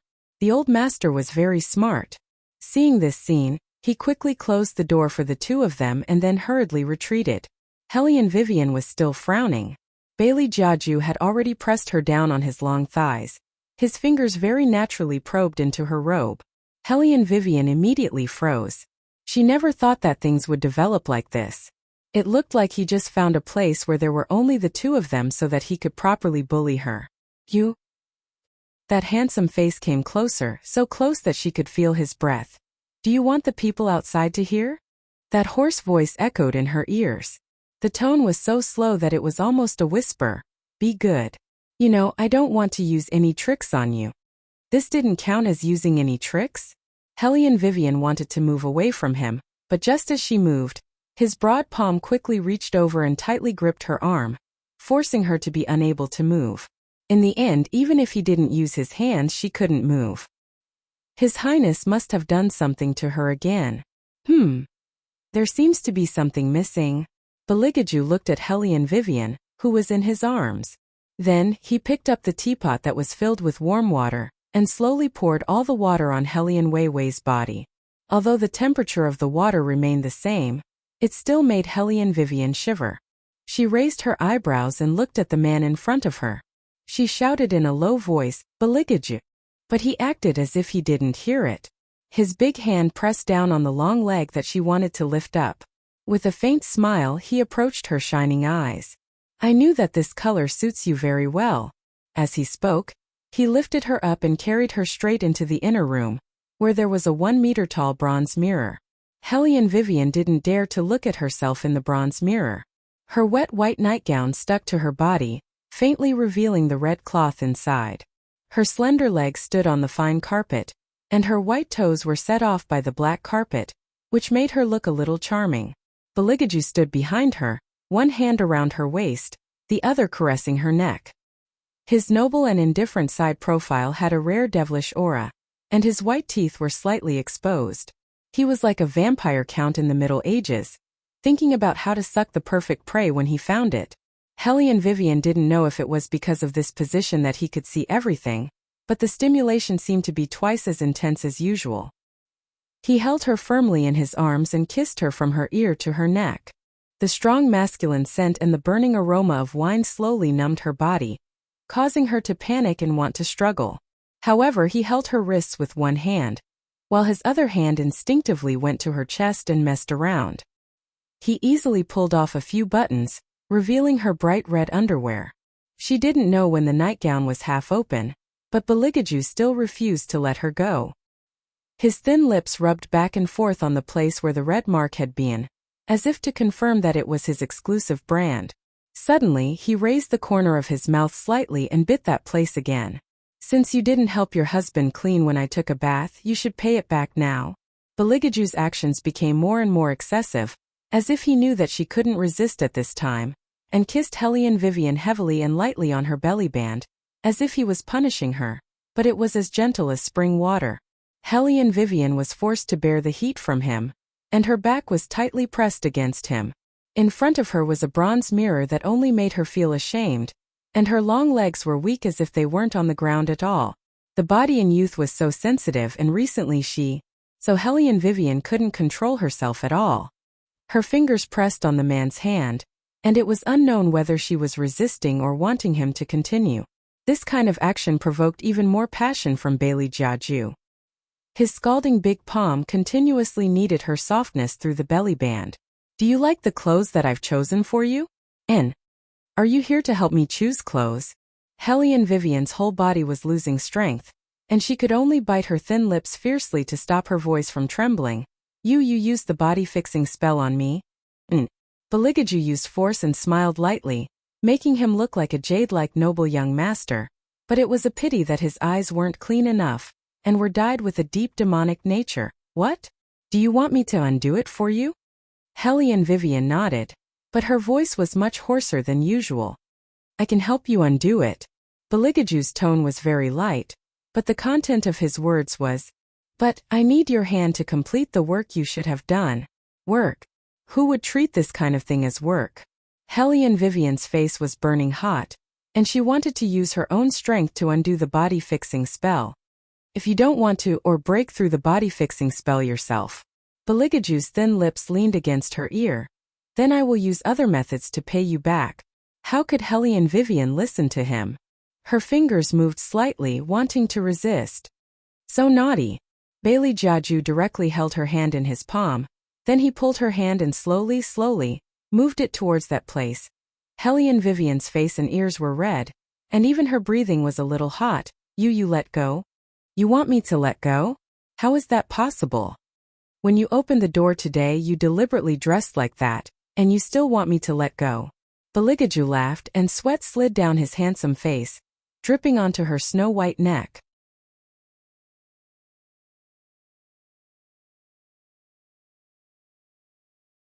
Chapter 357. The old master handed over the bag in his hand. As he spoke, he also turned to look at Wei Wei. A few rays of light flashed through the depths of his eyes. Thinking about the things that His Highness wanted her to purchase, he was more or less somewhat astonished. However, she had just seen Miss Yun in another room. Miss Yun had come together with the second miss of the Hellion family. Miss Yun also told her some things about His Highness. Miss Yun asked her to help put in a good word in front of His Highness. His Highness seemed to have not forgotten that she left at will. But what was the situation now? Not only did His Highness personally bring the princess to the imperial family, but he also asked her to specially bring the custom-made things. She originally thought that those things were for Miss Yun, but now it seemed that she was wrong. Hellion Vivian saw that the master had been looking at her, so she tilted her head and smiled. From the beginning, she felt that the identity of this master was not ordinary, because there were definitely very few people who could make Baligaju treat them with patience. But when facing this master, although His Highness was still very indifferent, compared to usual, he was not so angry. As if noticing Hellion Vivian's gaze, Baligaju casually introduced her. This is Wet Nurse Sue from the palace. Hellion Vivian knew that generally in the imperial family, the wet nurse was even closer to the princes than their mother, but this master was a little too old. What nonsense are you thinking? Wet Nurse Sue took care of imperial father.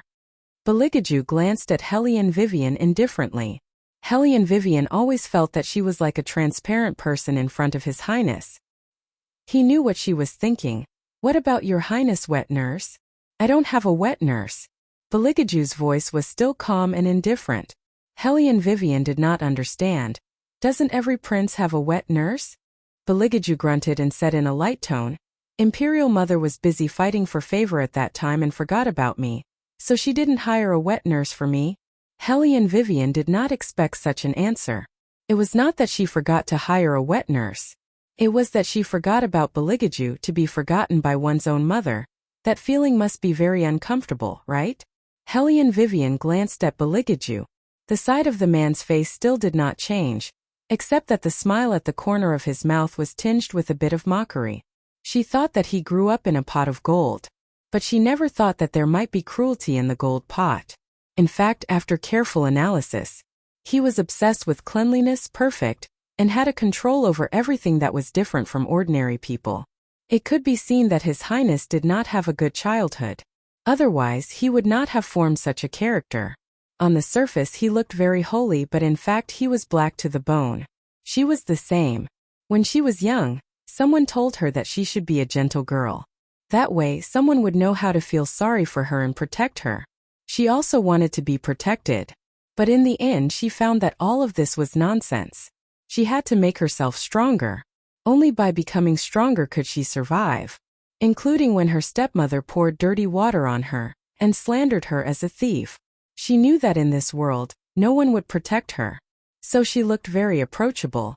But she was more cold-blooded than anyone else. To put it simply, she was selfish. She was so selfish that she would not completely trust anyone.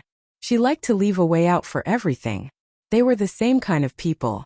In the eyes of the world, they must be bad to the bone. No correction. She was bad to the bone. His Highness did a good job on the surface, although that man was the one who was really bad to the bone. Give me your hand. Beligaju took the exquisitely packaged bag. Helly and Vivian guessed that there should be something like jewelry in it. After all, rich people like to give these things, not to mention a rich person like His Highness. However, even someone as smart as Helly and Vivian could not completely guess Beligaju's thoughts. It was indeed something that bordered on jewelry. The workmanship was very exquisite. The texture of pure silver was indeed enchanting black. It could even emit a faint light under the sun. But could someone come and tell her? Why did His Highness give her a cat collar? This was definitely a cat collar. In the 21st century, she had seen this thing in many pet shops. Although it did not look as thin as this one, it was not as beautiful as this one. There was basically no difference in shape. Helly and Vivian wanted to laugh again. Even 10,000 alpacas galloping past was not enough to describe her current mood. Right now she just wanted to shake Beligaju awake and ask him, "What are you doing?" Did he think that after raising a pet, he was afraid that the pet would not be obedient and had to wear a collar? Did he need to write down his contact information and engrave the owner of the collar? As it turned out, Helly and Vivian had found the right clues and could still follow His Highness's thoughts.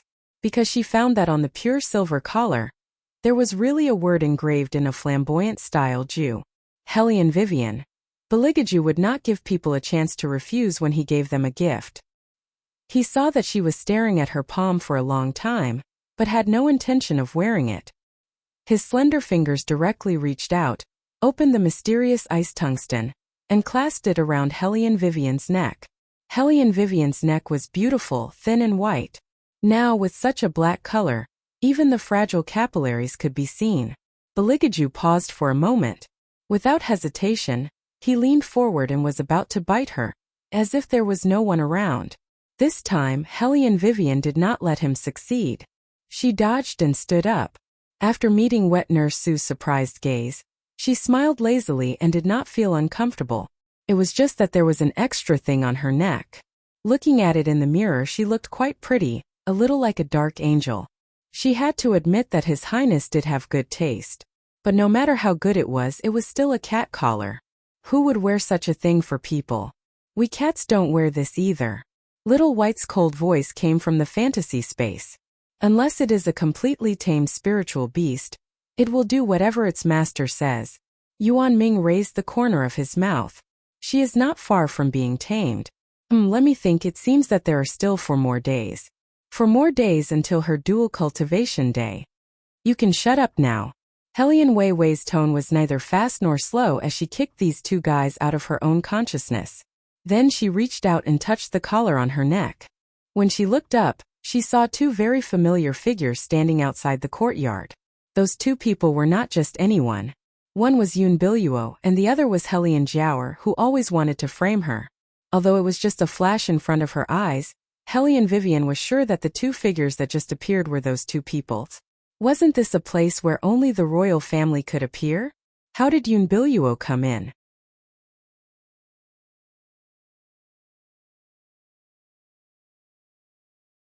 Chapter 358. Hellion Vivian's fingers paused for a moment. What's wrong? When Beligaju followed her gaze, there was no one outside. Hellion Vivian didn't think it was a big deal. She yawned lazily, nothing. As she spoke, she wanted to take off the collar on her neck. Bailey Jiaju pressed down on her hand. The corners of his mouth couldn't help but curve into a faint arc as he laughed in a low voice. He glanced at Hellion Weiwei's neck with admiration. You really are suited to wear this. Hellion Vivian. Should she say thank you? No matter what, she should take it off first. Looking at her actions, Beligaju smiled coldly. You better think carefully before you take it off. Otherwise, if I'm not happy, I might take Qingzhan away from you. Hellion Vivian looked at him, amused. Qingzhan is yours. You care about her. Beligaju pulled her hand over and played with it in his palm. His voice was so indifferent that it hit the nail on the head. Hellion Vivian's fingers moved the collar again, but don't you feel awkward looking at it? Do I look like I'm wearing this? You don't. Beligaju frowned and looked at Hellion Vivian as if he was looking at a disobedient pet. With helplessness and displeasure, he said, I wanted to make a chain for you directly. It would be best if you could lock it up, but you don't seem to like it. Hellion Vivian. No one would like it. She really wanted to flip the table. Can't you give me a normal gift? This collar is not bad. Beligaju looked at Hellion Vivian lightly. You like it very much. Hellion Vivian's mouth twitched. When did I say that I like it? Didn't you look at yourself in the bronze mirror for a long time just now? Beligaju's matter-of-fact tone made Hellion Vivian want to vomit blood. His Highness's inhuman ability to misunderstand was really impossible to communicate with. Hellion Weiwei felt a sense of defeat. Beligaju patted her head. Don't be embarrassed. Hellion Vivian just wanted to laugh at him.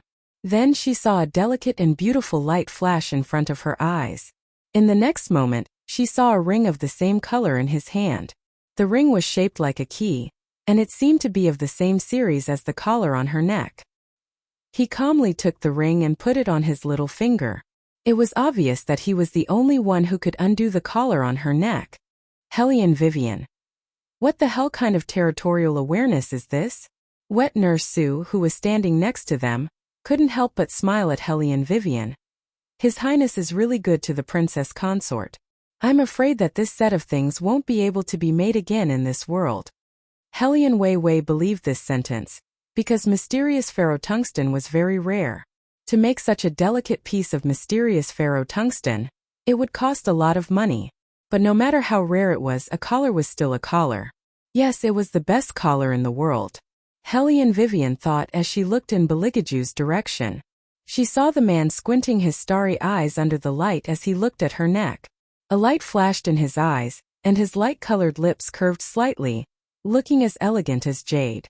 Forget it, it looks pretty on her anyway, so she'll just wear it. Hellion Vivian had always been open-minded about this kind of thing, so she chatted with Wet Nurse Sue for a while with a smile on her face. The collar was actually not bad. At least it could cover the marks on her neck. Beligaju sat on the wooden chair and listened, with an ancient book in his hand and his chin on his left hand. He regained his usual elegance. He was dressed casually in a white and green robe. He had a tall and straight figure, a noble and elegant handsome face, and a low-key and profound temperament, but his expression was as calm as usual. Wet Nurse Sue also deliberately lowered her voice. She held the clothes in her hands and stopped talking about the workmanship. She felt a little relieved as she looked at Hellion Weiwei and said, There are some things that I don't know if I should say. If I've said something wrong, please forgive me, Princess Consort. Hellion Vivian put the clothes aside. Is Master Sue going to talk about Yun Biluo? Wet Nurse Sue's fingers paused, and then she laughed. Nothing can escape the eyes of the Princess Consort. Everyone said that Miss Hellion was a real woman without beauty or brains, but in Wet Nurse Sue's opinion, Miss Hellion was a person with good eyes and a clear heart. The corners of Hellion Weiwei's mouth curled up. Master Sue, I'm not interested in her affairs. If you want to say something, you can tell Bailey Jiaju directly. Wet Nurse Sue was stunned. She did not expect such an answer. She thought that an ungenerous woman would be angry. She also thought that the Princess Consort knew everything, so she wanted to find someone to discuss how to deal with Miss Yun. But now it seemed that Hellion Vivian's reaction was neither of the two. Has the Princess Consort never thought about how to deal with Miss Yun? Wet Nurse Sue stayed in the palace for a long time. It could be said that she watched the royal family and Yun Biluo grow up. Hellion Vivian smiled. Deal with her? Wet Nurse Sue quickly said, Princess Consort, I don't mean anything else. His Highness has been a loner since he was a child, and there are few things that he wants. Previously, I thought that His Highness chose the Princess Consort because of the retired Emperor's order, but now it seems that His Highness really cares about the Princess Consort. But I want to do you a favor. If one day His Highness wants to choose a secondary consort, please give Miss Yun a chance. Hellion Vivian looked at Wet Nurse Sue and smiled. It seems that Wet Nurse Sue really takes care of Miss Yun as her own child. Wet Nurse Sue knew that her request was too much. Princess Consort, don't be angry. I'm not angry. Hellion Vivian smiled faintly. Every mother will do something that they don't want to do for their child. But I have the right to refuse this kind of thing. If Beligaju really wants to choose a secondary consort, I won't interfere with who he chooses. I won't speak for anyone, nor will I bully anyone. So, Wet Nurse Sue, you can rest assured about this. When the time came, she would leave directly. She wouldn't care about this kind of thing. Wet Nurse Sue's hands and feet stiffened unnaturally. I'm too much to ask the Princess Consort this kind of request. This time, Hellion Vivian didn't deny it.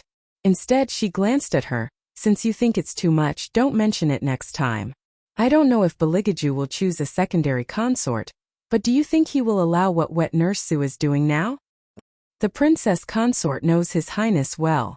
Wet Nurse Sue lowered her eyes with a smile on her face. She felt relieved and sad. Miss Yun is a little too wishful thinking. I've been with His Highness for so many years, but I've never seen him smile like that. Most of the time he just sneered. Not to mention taking the Princess Consort to visit the imperial family like this. As servants, no matter how long we've been with His Highness, we always feel that accompanying the monarch is like accompanying a tiger. His Highness has probably noticed it, so no one can really get close to His Highness. From the beginning to the end, His Highness has always been alone.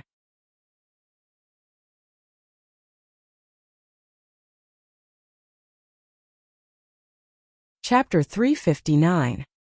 Hearing Wet Nurse Sue's words, Hellion Vivian put aside the clothes in her hands and subconsciously glanced at Beligaju, who was sitting outside. She found that his eyes were closed. His long eyelashes and noble and elegant handsome face were bathed in the light, making him look otherworldly. This kind of thing depends on his decision in the end. Hellion Vivian retracted her eyes. Her voice was neither high nor low, as calm as water. Wet Nurse, if you feel sorry for others in the future, don't tell me. It's meaningless. Wet Nurse Sue paused and her eyes dimmed.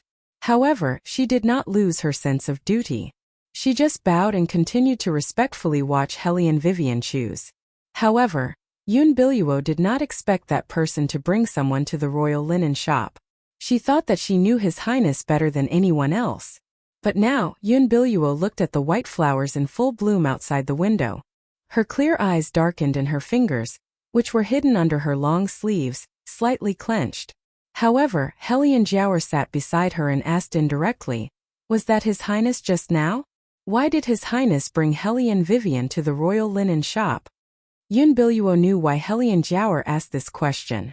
Before they came to the royal linen shop, she had told Hellion Jiaoer the purpose of the shop. It was specially provided for the royal family. Whether it was robes or scarves, everything was custom-made. It was rare to find another cloth shop like this one in the capital city. Most importantly, only the royal family could enter the royal linen shop. But she was different. She was His Highness's personal maid, and the only woman who was brought into the royal linen shop by His Highness. But now she was not the only one.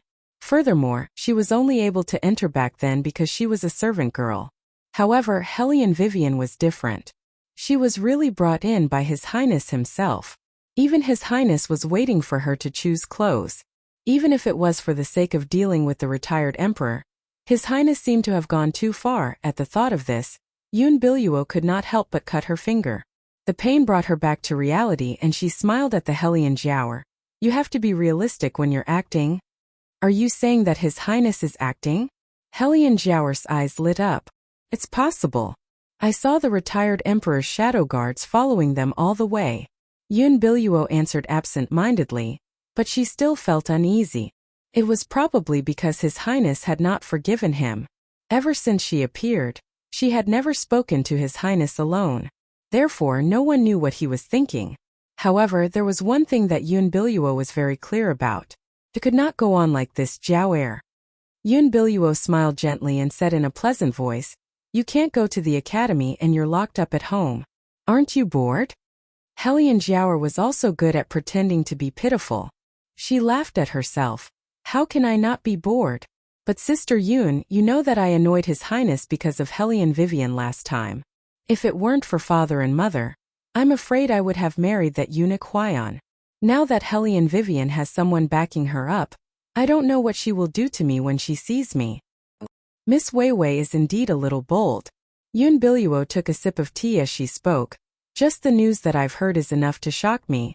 Helian Jiao was smart enough to know that Yun Biluo was implying something. For the past few days they had been talking about Helian Vivian, that little bitch. Especially her father, who could not wait for that bitch to make a mistake and lose the right to inherit the family. If there was really any news at this time, it should be able to help her father. "Sister Yun, do you know what happened?" Helian Jiao lowered her voice. "Tell me, I won't tell anyone." Yun Biluo thought about it and said, "I received news that Profound Heaven has been buying a lot of heat-resistant steel recently. These heat-resistant steel were stored by Helian Vivian in a thatched house outside the capital city. Her actions are very secretive. Helian Vivian should be doing something that she doesn't want anyone to know." "This shouldn't be a big deal," Helian Jiao frowned. She did not understand. "Hasn't she been practicing martial arts?" Yun Biluo glanced at her and said in a calm voice, "It's not a big deal to make 1 or 10 armaments. But if you make too many armaments, the nature will change. Think about it, will the retired emperor allow anyone to threaten the imperial power? After buying a lot of this steel and smelting it, won't it be turned into weapons in the end? Will the retired emperor be happy?" Sister Yun knows so much. No wonder Helian Vivian is so careful. Helian Jiao usually only knew how to fight with the women in the inner residence. She thought that she was smart enough and that many people were fooled by her. Now that she heard Yun Biluo's words, she realized that they were just child's play when it came to matters related to the imperial court. One mistake and she would be beheaded. Thinking to this point, Helian Jiao heir's eyes suddenly flashed with a malicious ray of light, making her shy and elegant little face become distorted. Helian Jiao only had one thing on her mind. She must tell this news to her mother, and let her think of an idea to take advantage of this opportunity to completely uproot that little bitch Helian Vivian. However, at this moment, Su Yanmo's expression turned sour because Helian Guangyao had looked at a little maid from the He family. She did not know what happened recently. Helian Guangyao seemed to be dissatisfied with her, and warned her not to give him a hard time in public. Su Yanmo also knew that she should not show it in front of outsiders. However, ever since her 2 beloved daughters were framed by that little bitch Helian Vivian, every time she went out, she was more or less bothered by the way those women looked at her. The women in the He family also seemed to be hiding something from her. The more they were like this, the more Su Yanmo wanted to re-enter that circle. As a result, she spoke more than before. This made Helian Guangyao feel somewhat embarrassed, so he coughed and pulled her to the side. "What's wrong with you today? Can't you talk less after coming out?" Helian Guangyao was angry because he felt that Su Yanmo's behavior was a little degrading.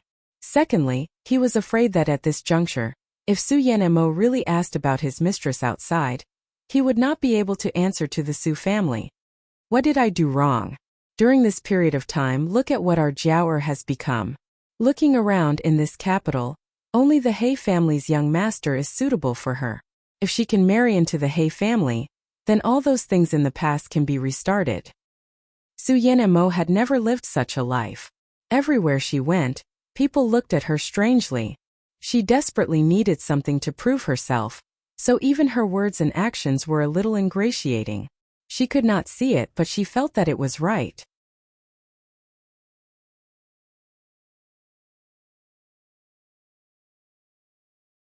Chapter 360. Helian Guangyao was irritated to see her like this. Especially when his wife greeted others warmly, he would feel embarrassed. Initially, when he married Su Yanmo, some people in the capital looked down on him.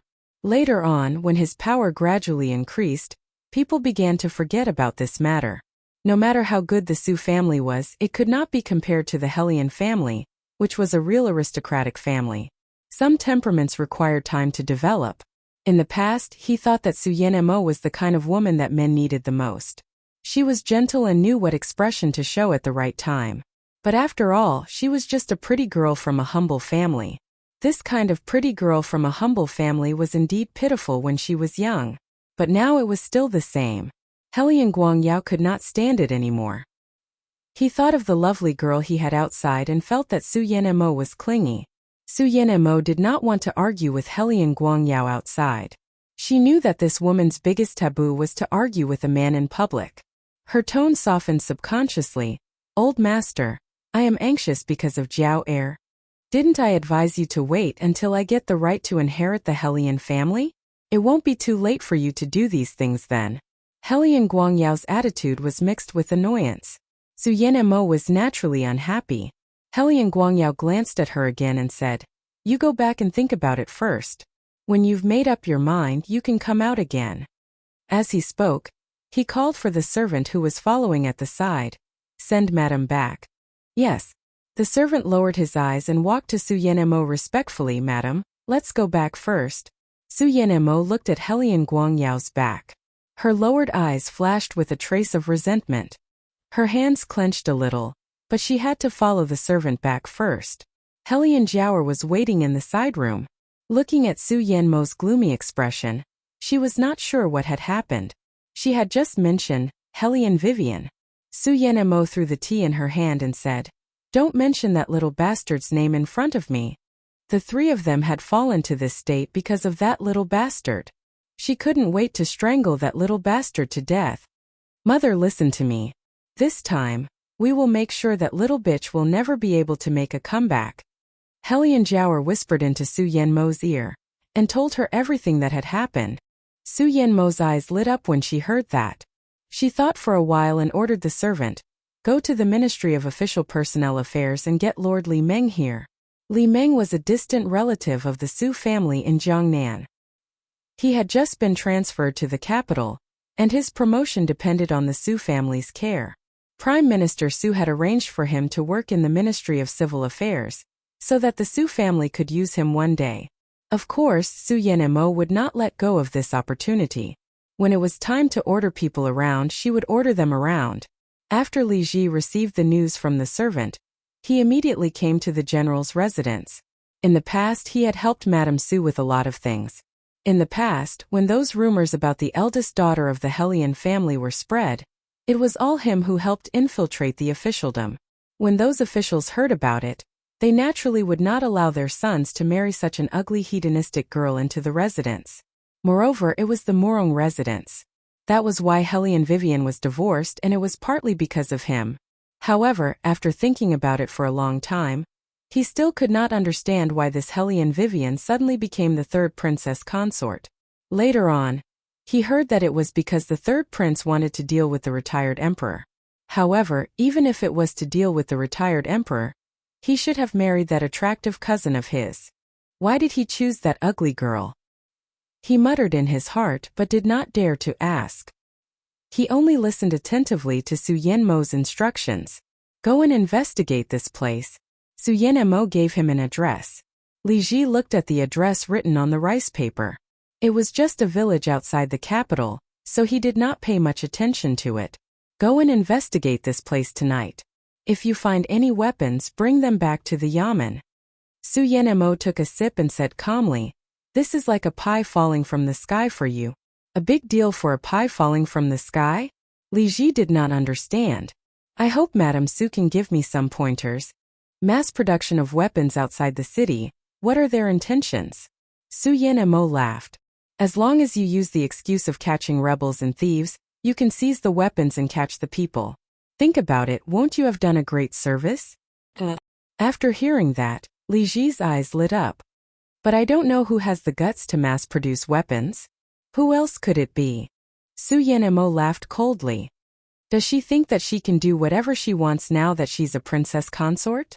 She started the martial arts world and no one really cares about her. However, she's too wild and never knows how to be satisfied. She's definitely up to no good by mass-producing weapons in such a secretive manner." Li Ji gasped and hesitated. It's the third princess consort's? It's hers, so what?" Su Yanmo's face darkened and she looked at Li Ji coldly. Then she blew on her nails and laughed. It seems that I've been worrying too much. With such a great service, the first thing I thought of was my relatives. If you don't dare to do it, then let's forget about it. It's not like the Ministry of War can't get the news. Li Ji wiped his sweat and hurriedly said, Don't. This official was too slow to react.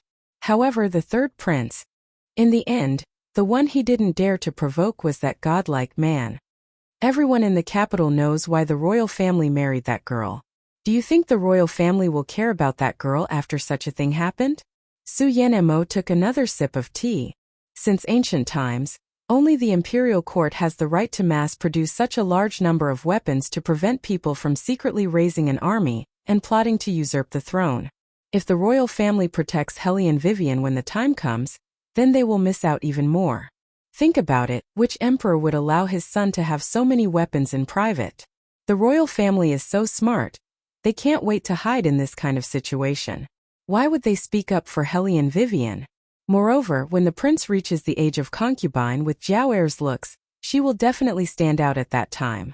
Think about it carefully whether you want to do it or not. Li Ji had always been a scheming person. Although his work ability was not very good, his mind was flexible and he could always take the opportunity to climb up. It could be said that for so many years, he had completely relied on this distant aunt of his in the capital. And the reason why his aunt lived so comfortably was mostly because her daughter was very famous in the entire capital.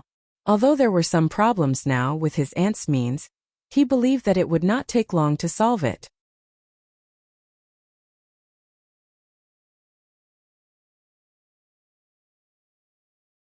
Chapter 361. Moreover, how could the young lady of the Hellion family be compared to an ugly girl who was banished from the family? Li Meng had a plan and immediately agreed to Su Yanmo's words. I'll go back now and send someone to keep an eye on her. He did not believe that he could not catch Hellion Vivian by keeping an eye on her all the time. Li Meng's status was low, and he could not mix in the real circle of the capital. Naturally, he did not know that the boss of Profound Heaven did not rely on luck. He only thought that Hellion Vivian was an inexperienced person. He could not wait to get hold of Hellion Vivian's weakness and drag her down. He could use this opportunity to gain merit and curry favor with Hellion Guangyao. As far as he knew, the Hellion family would have a clan meeting soon and the successor would be announced at the meeting. Hellion Guangyao could not wait to see what would happen to Hellion Vivian. If he did well this time, not only would he be able to gain favor with Madame Su, but he would also be able to get along with Hellion Guangyao. There would be a great chance for him to be promoted and rich in the future. Li Meng was calculating in his heart and felt that this was a profitable business.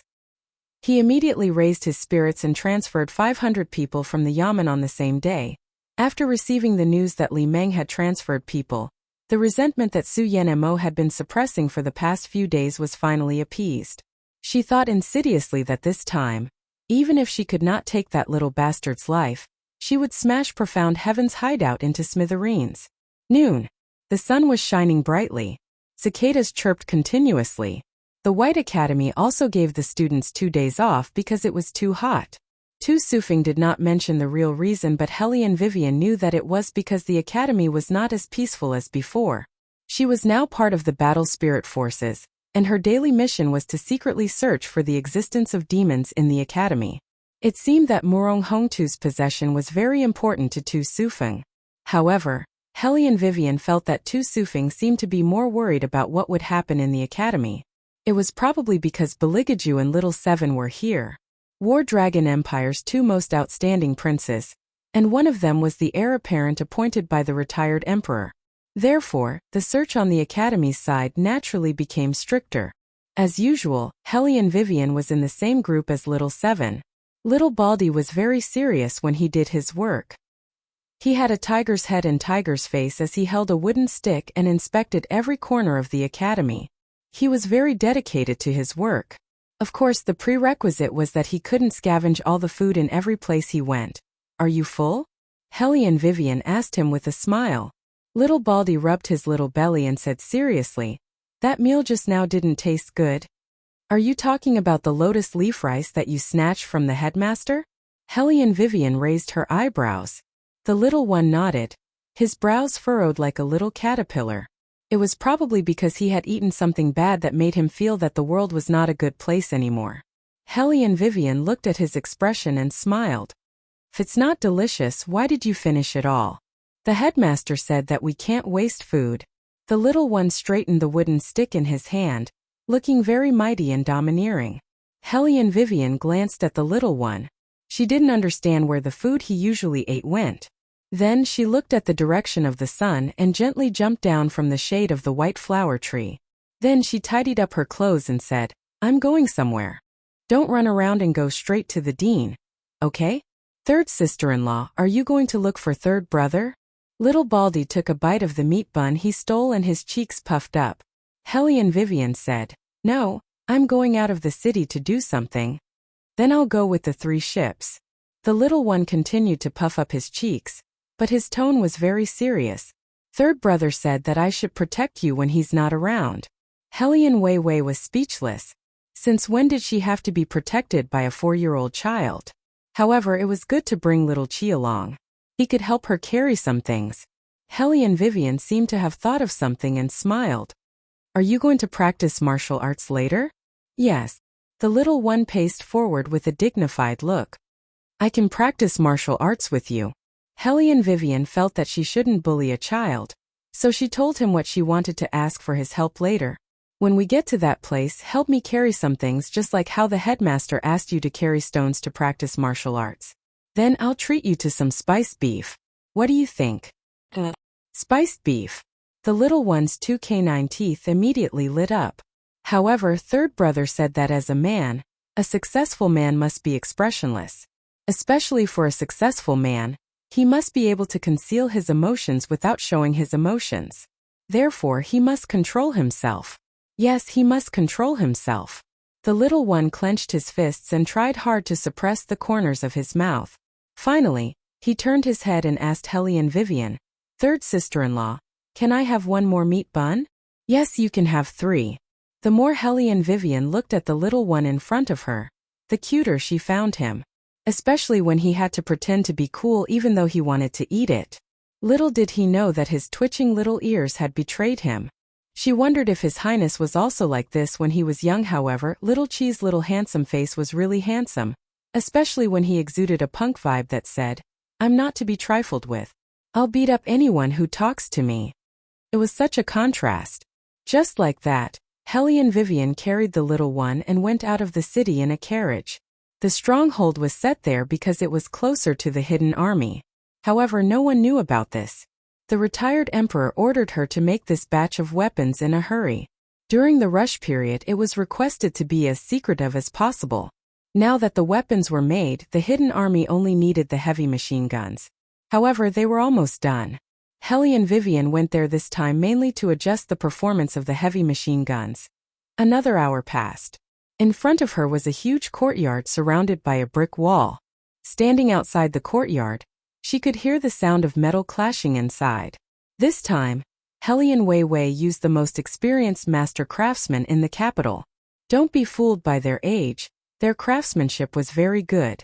When the craftsmen saw that Helly and Vivian had brought a little one, they were very happy. They touched him and looked at him. Little 7th Prince had always been cold, but he never rejected the kindness. He ate whatever was given to him. After a while, he went to help the craftsmen move the things. At first, the craftsmen were afraid that he would hit his hand. However, when they turned around, they saw the little one carrying a stack of spears on his shoulder. A stack! The craftsmen were collectively stunned. They rubbed their eyes. Then they saw the little one squatting down and carrying another stack of spears. There must be something wrong with their eyes today. Just as they were thinking about this, they suddenly heard a commotion outside. It sounded like many people had suddenly barged in. With a bang, the wooden door was pushed open.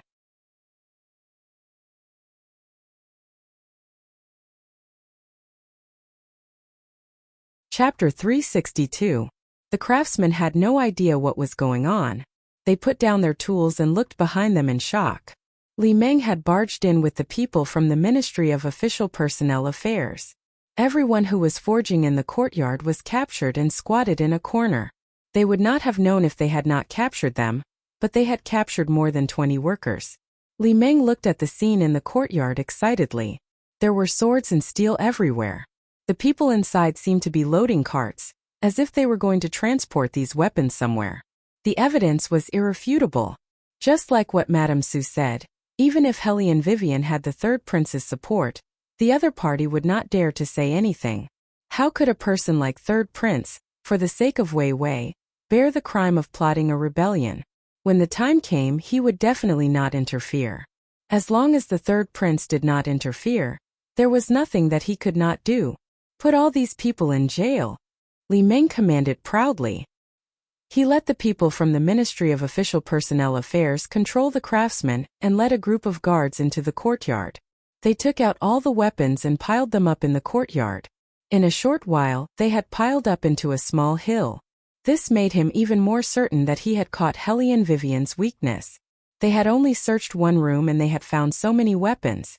If they searched all the rooms in the backyard, who knew how many more things they would find? Li Meng guessed in his heart that if this was not a rebellion, then what was it? He snorted and threw back the sword in his hand. He said disdainfully, "Confiscate all of them." Li Meng led his men to the backyard. The commotion grew bigger and bigger. Soon they found the courtyard where the little seventh prince was staying. The little bald head was practicing seriously. When he saw the soldiers suddenly barging in, his big tiger eyes narrowed into a straight line, revealing an unprecedented sense of danger. Li Meng was only a small official in the Ministry of Official Personnel Affairs. He did not know the little seventh prince at all. Even Su Yanmo had only seen the little bald head's back at the wedding, let alone him. Everyone knew that the retired emperor doted on his two grandsons the most. The older one was the third prince, and the younger one was ranked seventh. They were not to be trifled with. In Nangong Lai's words, it was like a little tiger that would bite anyone it caught. Whether it was inside or outside the imperial palace, no one had ever dared to provoke the young king of hell. He was different from the third prince. After all, the third prince was already in charge of some matters in the imperial court. Before doing anything, he had to see if this matter was beneficial to the retired emperor. As for the little seventh prince, he was a typical example of biting to death whoever provoked him. After he was done, the retired emperor could not bear to punish such a young grandson, so he was punished to face the wall and reflect on his mistakes. Every time the little seventh prince reflected on his mistakes, his means of revenge would become even more vicious. That was why all the high-ranking ministers, such as Hellion Guangyao and Prime Minister Su, had to avoid the little seventh prince whenever they saw him. Li Meng did not know about these things. He glanced at the little one's dirty robes and bald head. Instinctively, he thought that he was just a poor kid brought in by some master.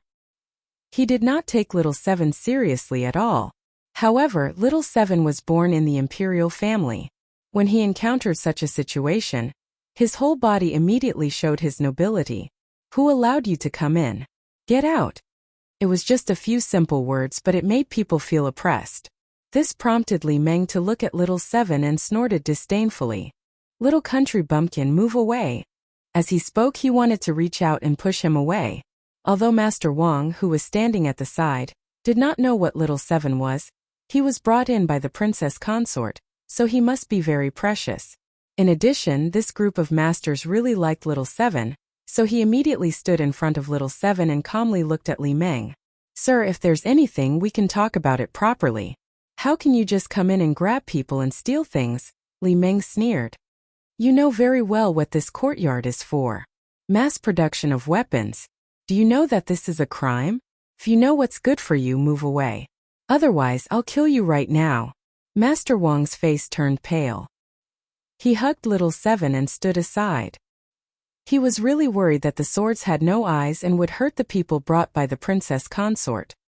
He had been in Wei Zhe world for so many days and had seen many officials, but he had never seen one like this. He was so angry that he could not speak.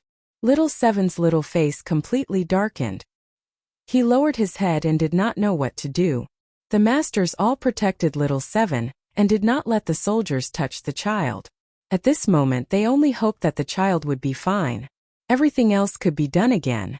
The Princess Consort was still at the back of the mountain, discussing official business. Someone had already gone to report. They believed that as long as the Princess Consort was here, this group of people would all be finished. Sir, we found a cave in the back of the courtyard. It seems to be the warehouse where they hide the weapons. Should we go? Li Ming was excited when he heard this. He got up and was about to go over. Master Wang still remembered that the Princess Consort had ordered that no one was to go to the cave in the back of the mountain, so he desperately blocked Li Ming's way. Li Ming kicked Master Wang to the ground, snatched the blacksmithing tools from his hands and threw them to the ground.